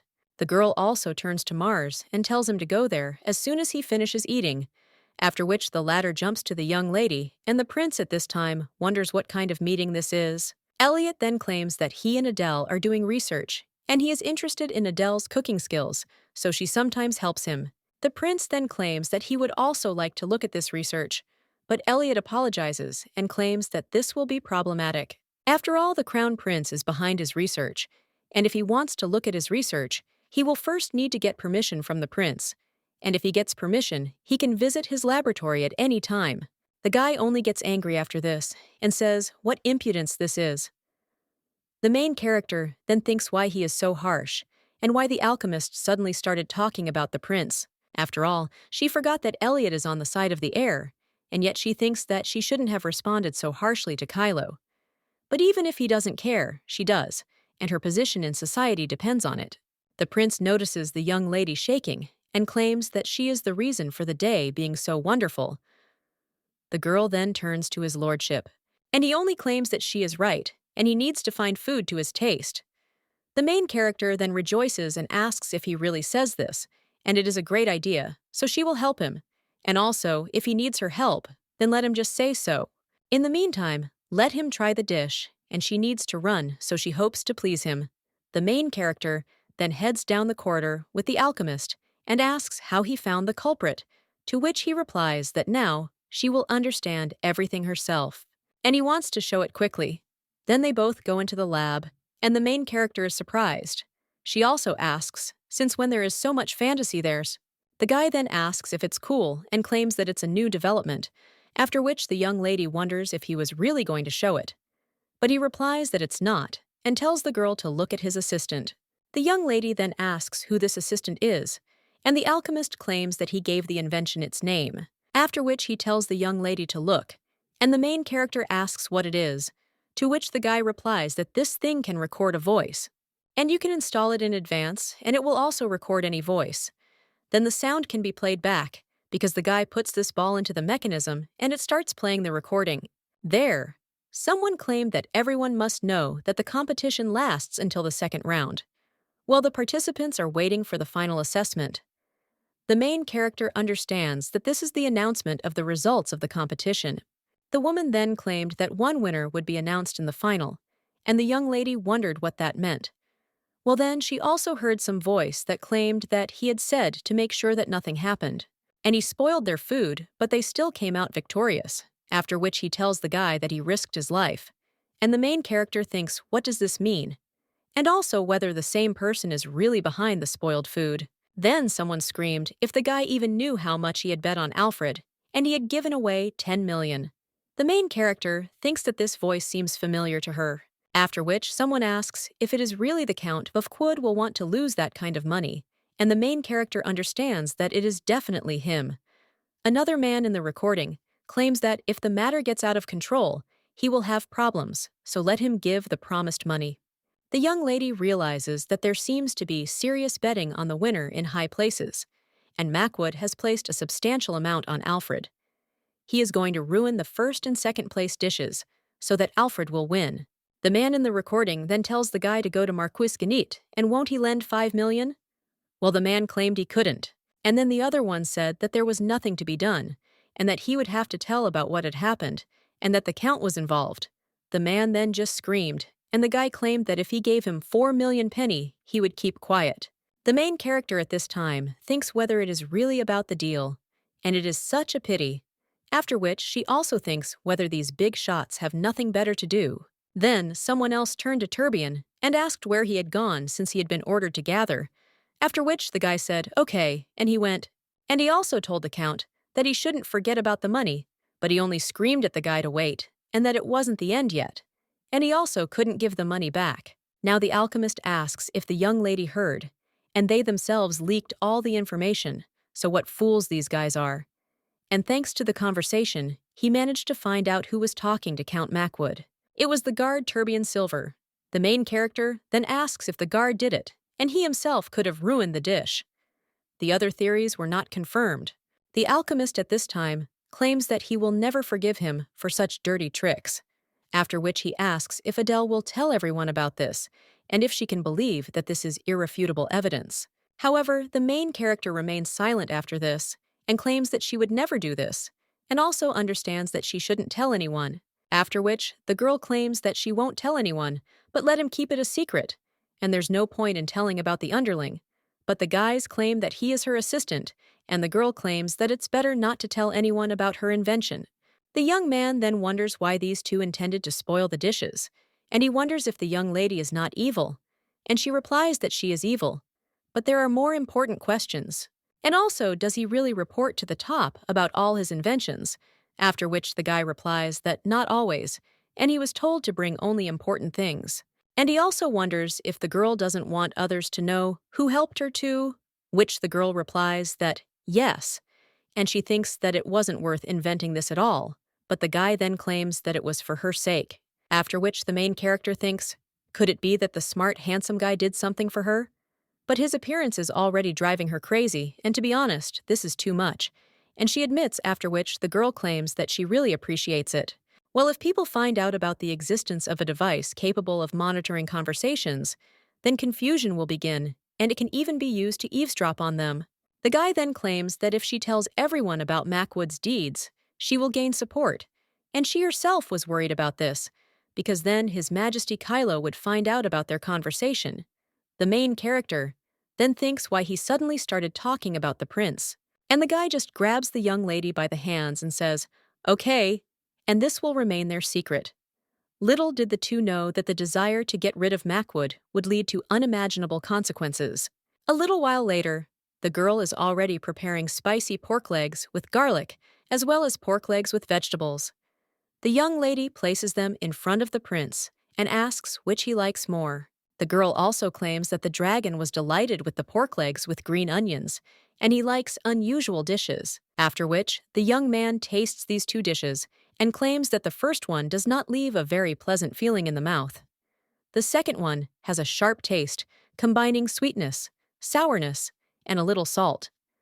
The main character says that they leave such a different impression, after which he claims that he seems to like the pork legs with vegetables better, and the guys claim that it looks like that. After which the girl says that it's great, and it turns out that he doesn't really like spicy dishes, and maybe he'll try this. After all, you need to take a crispy cucumber and meat. Then the girl holds it all out to the guy's mouth. Well, he just gets embarrassed and also claims that he can eat it himself, but the girl just tells him to try. After which the prince opens his mouth and eats from her hands. The main character asks if it has a nice texture and if it is the best dish on a hot day. However, the guy is only embarrassed, and also understands that, because of Adele, he can't focus on the taste. The girl at this time says that it's wonderful, and the dish went down a treat, and there's only some left. After which, she also turns to the mountain of dishes, and says that it never ends. Then the young lady also claims that it is time to deal with it. Well, at that very moment, someone else comes into the kitchen and addresses Adele. The young lady is then a little surprised, because she sees Ferris in front of her. She also claims that she thought he had already returned home, and asks if he is still in the imperial palace. But the guy replies that he will not return, after which the main character asks if he became the imperial chef, and the guy replies that he hoped for it, and wonders if there are no vacancies Mr. Edwin recommended him as an assistant to the young lady. At this time, the main character thinks, what other assistant, and what does this mean out? And also wonders if she needs an assistant. The guy is then a little surprised and claims that he is Ferris Miarno, while the young lady replies that it doesn't matter.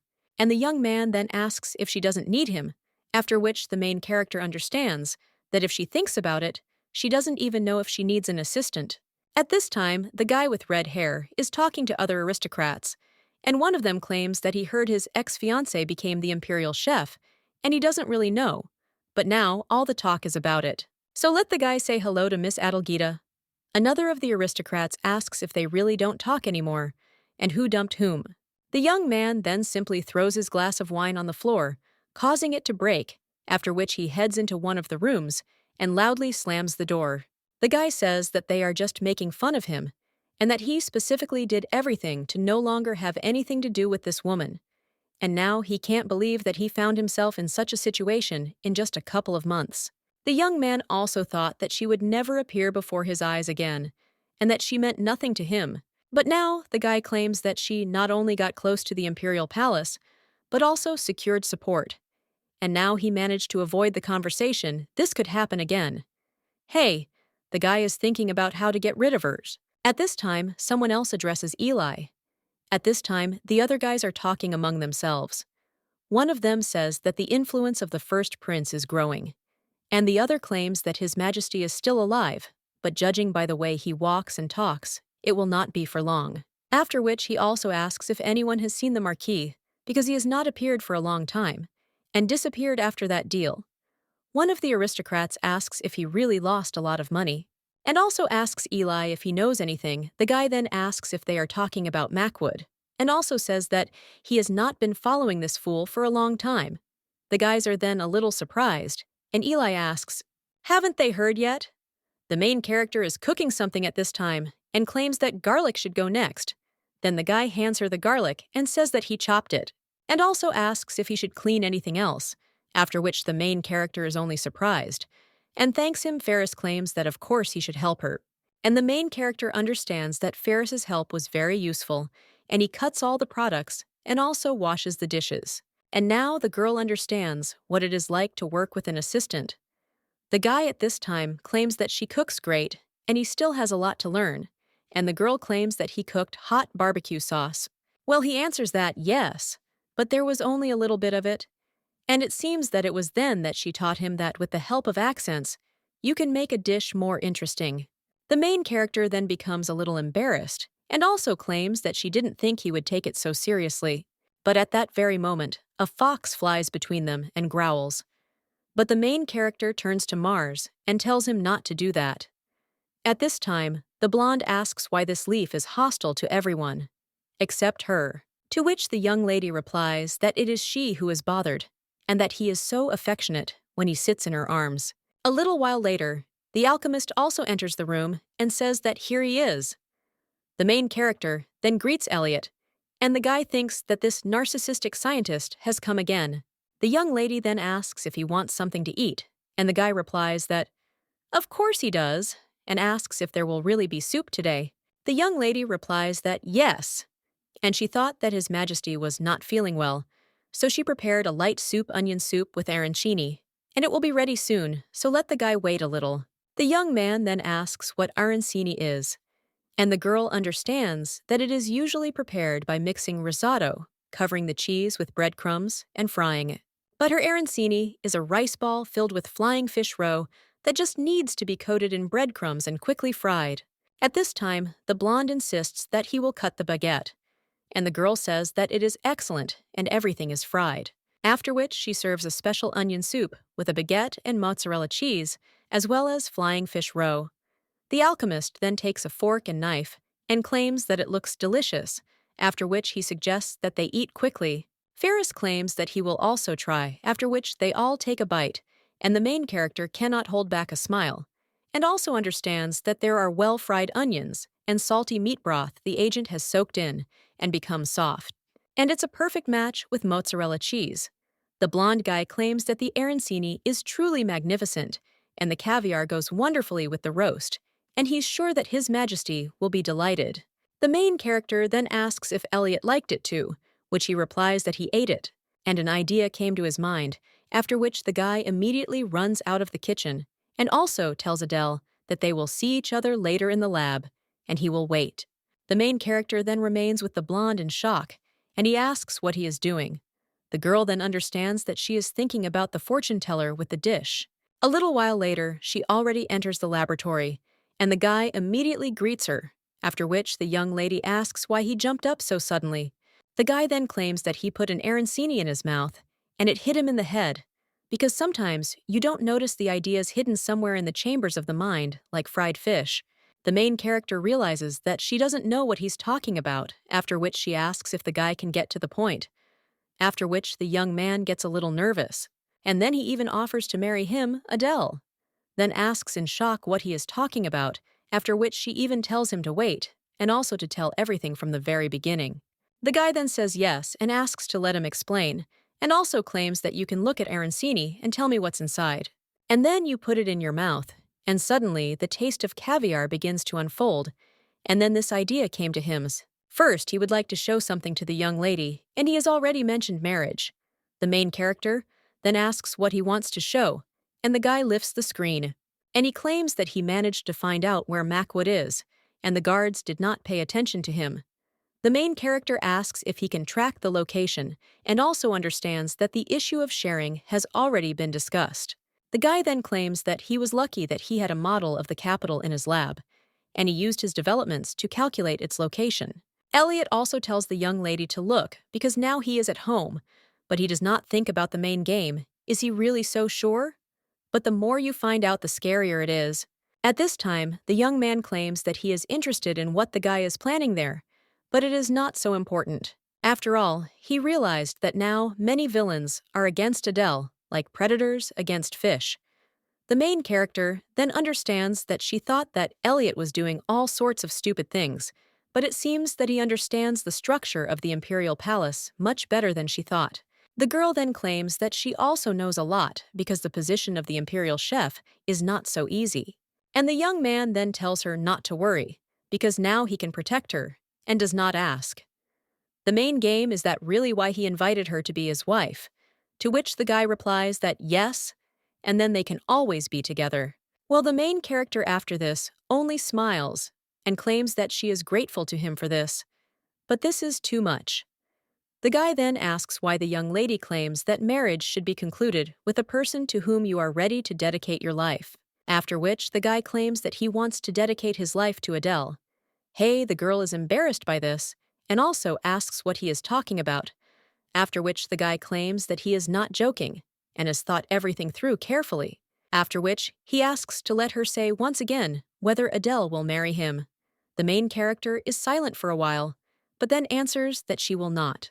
After which the young man is surprised, and tells Adele that this is not possible, and he thought about it for a very long time.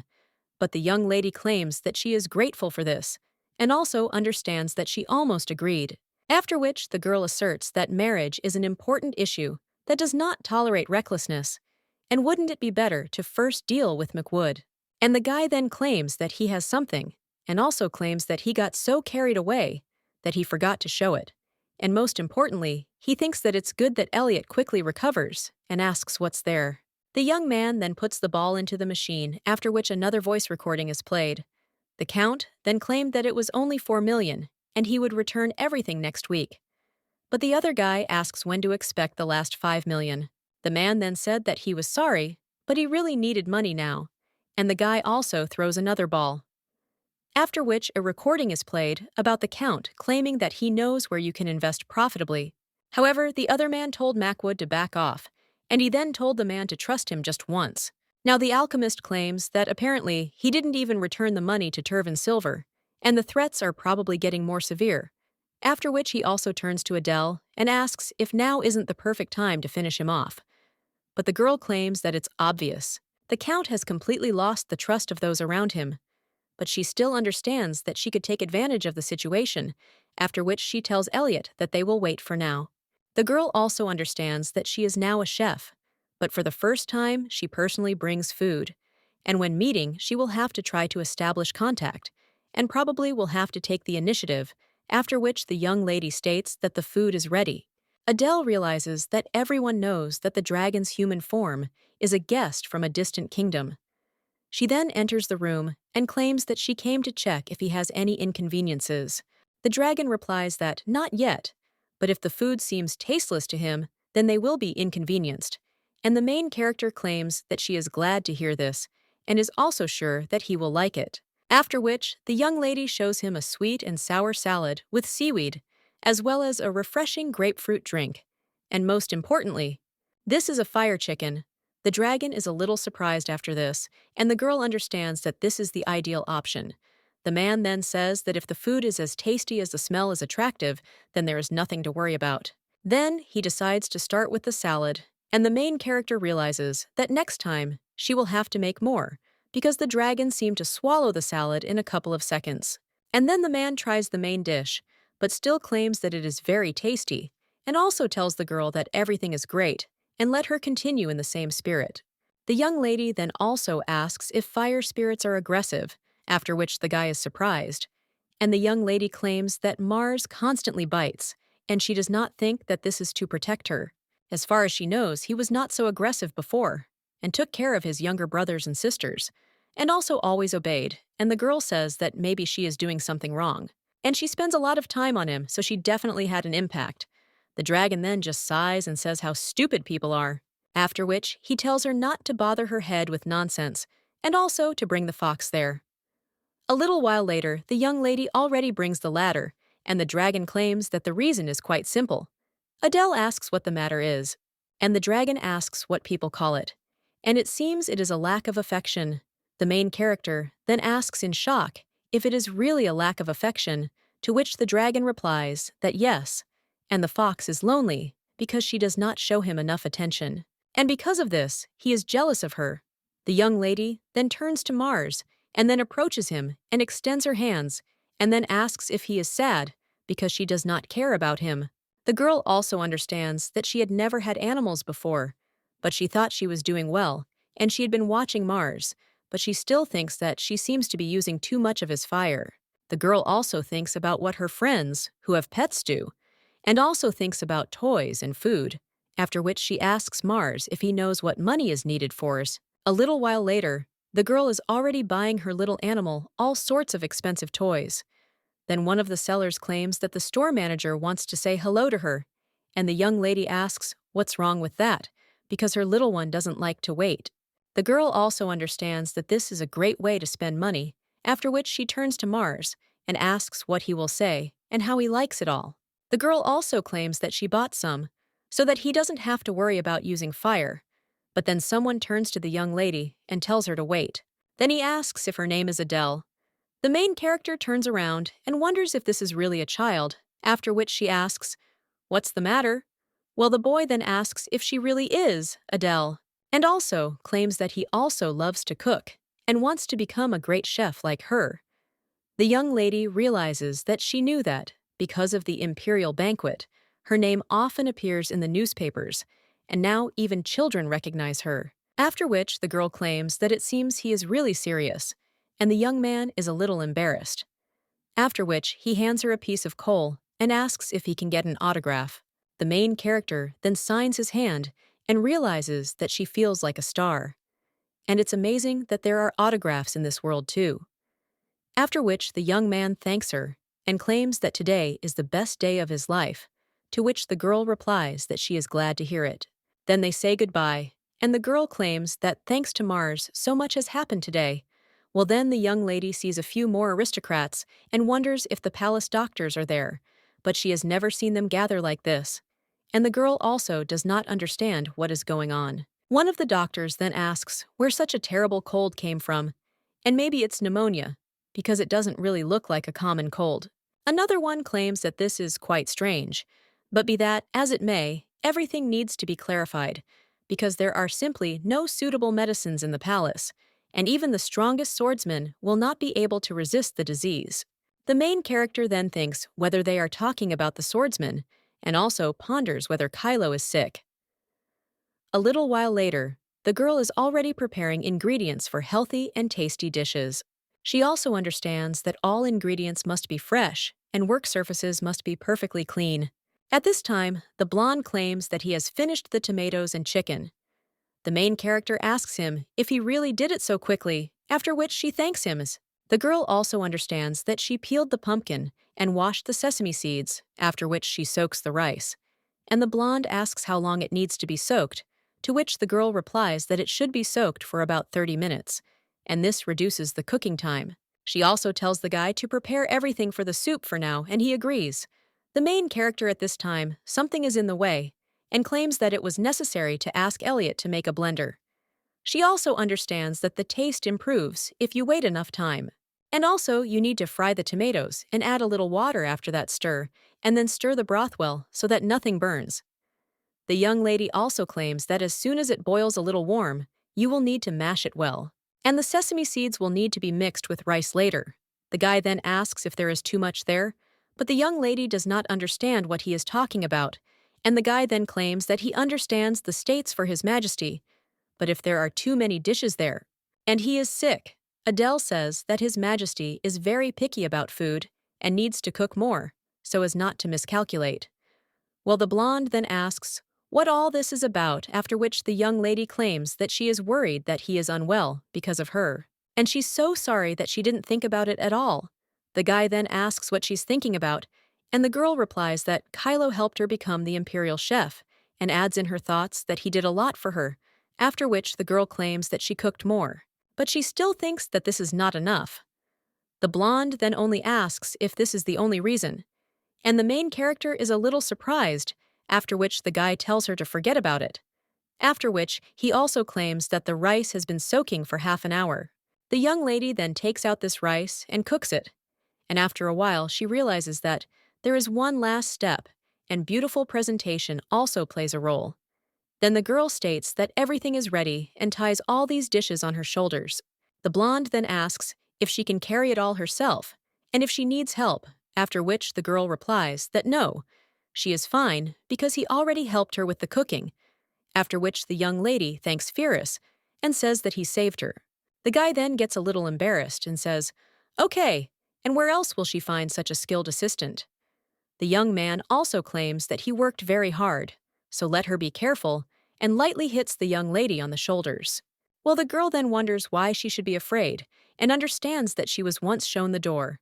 Now the young lady understands that this time she will never give in, but when she approaches the door, His Highness. Then the guard suddenly blocks her way.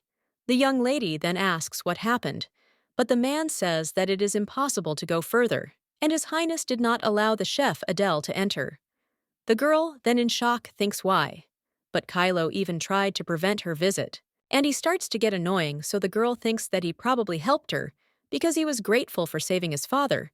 But then the young lady understands that she needs to behave with restraint, and also asks if the gentleman is afraid of getting infected, to which the guard replies that he is, and His Highness is ill, so the passage is prohibited, and any infections must be excluded.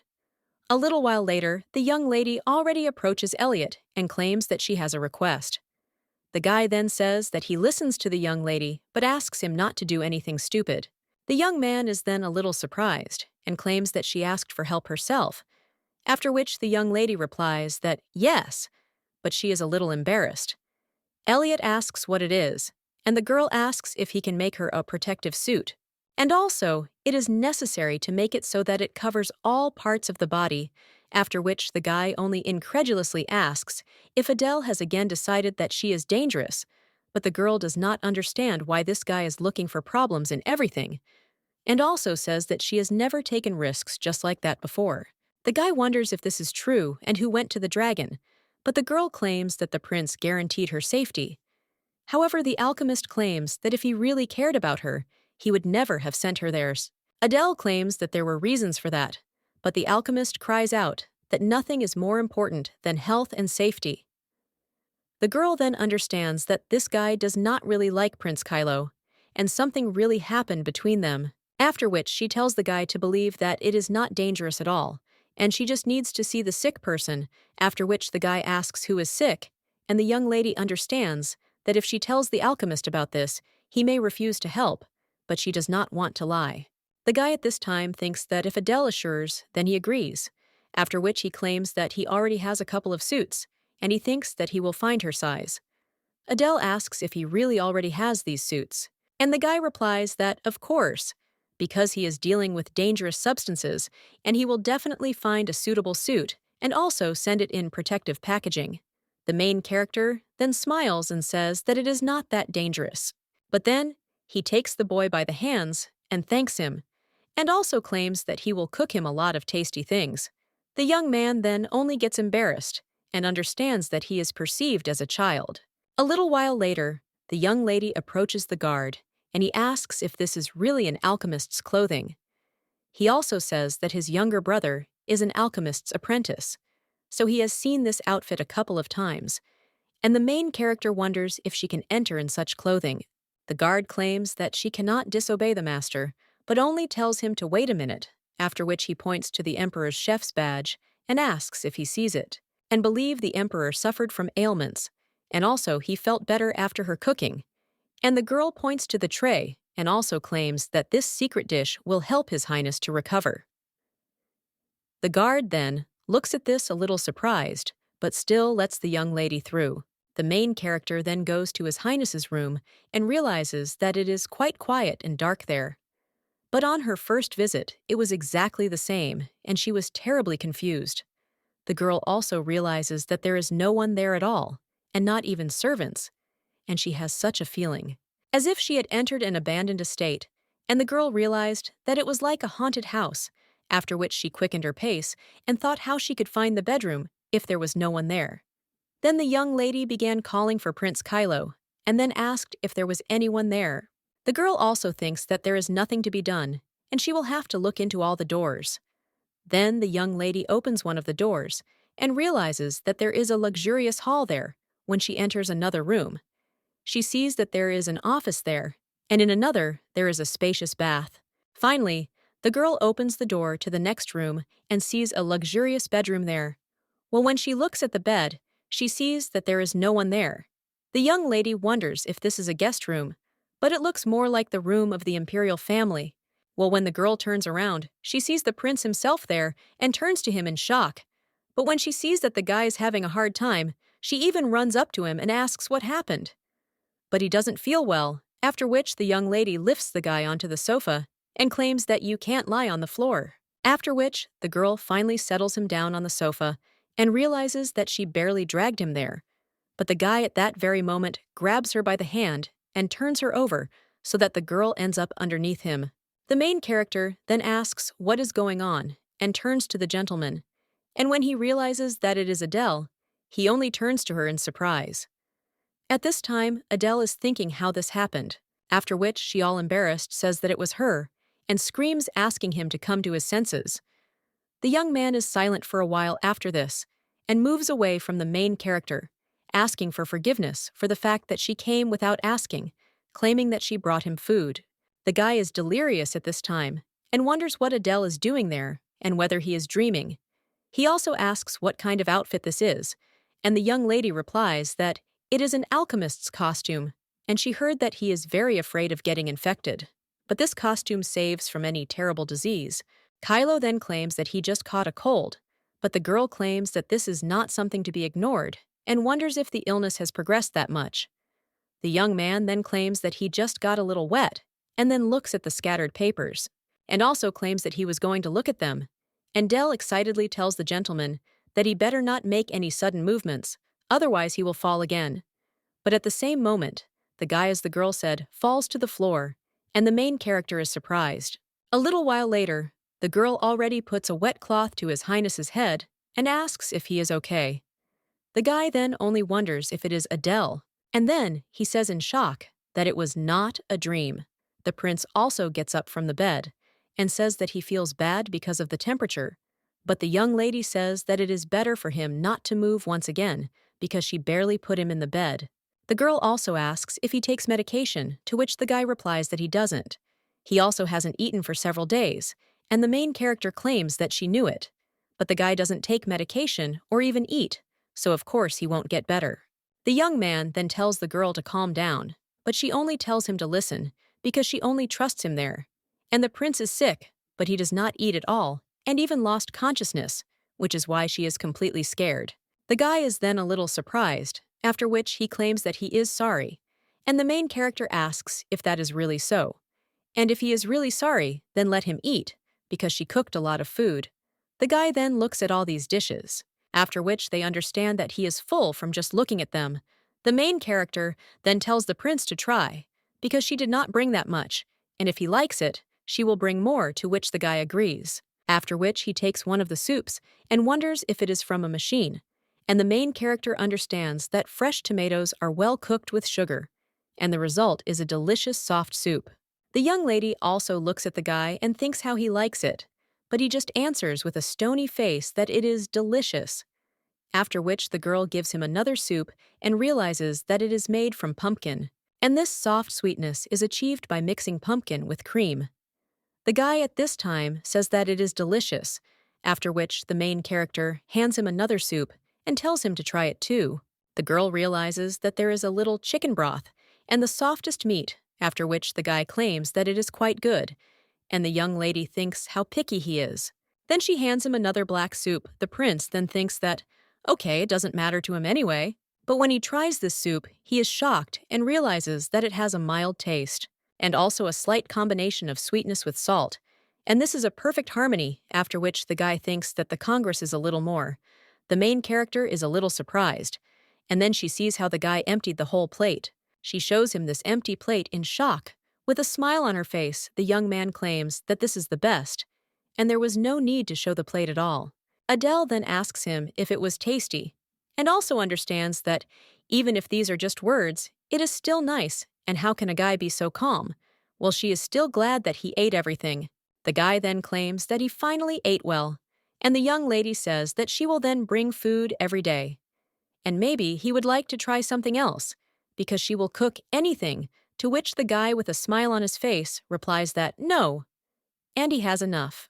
The prince also thanks Adele, and the girl smiles after that, and also states that she hopes he will get better soon, and that the guy should not forget to take his medicine. The young lady understands that her visit ended on a good note, and the deed is done. That is exactly what she thought. But a little while later, the alchemist already closes it and tells Adele to be careful, after which a test tube breaks behind them. The young lady then asks in shock what happened. A little while later, she already sticks the shepherd to the guy's face and apologizes, and also claims that she was thinking and accidentally touched the test tube, but he replies that no, and she definitely didn't touch anything. The young lady is then surprised and asks what happened then, and the guy replies that the tubes are so fragile that they are sensitive even to air and body temperature, and he was even somewhat prepared for this. The young lady then thinks, is it really possible that this whole place is a time bomb? And this is all because they are not wearing protective clothing. The young lady then claims that she is scared and wonders if there is a safer place, while the guy replies that there is no need for this, and let the lady just be next to him, and he will protect her at any cost. And after all, he protected her before. The young man then looks at her resolutely, but the main character then only says that he is at it again. After which the young man understands that he is being treated like a child again. At this time, some kind of cracking is heard, and the guy claims that there is a reaction. After all, he set up an automatic notification that McWood was leaving the house. After that, they listened to a man asking who was there, and if it was McWood, but he heard that the guy turned into just a wet rat. The guy then says that, yes, they already know everything. The alchemist then asks what a wet rat means, and maybe it's some kind of password. The active lady claims that it can be quite literal,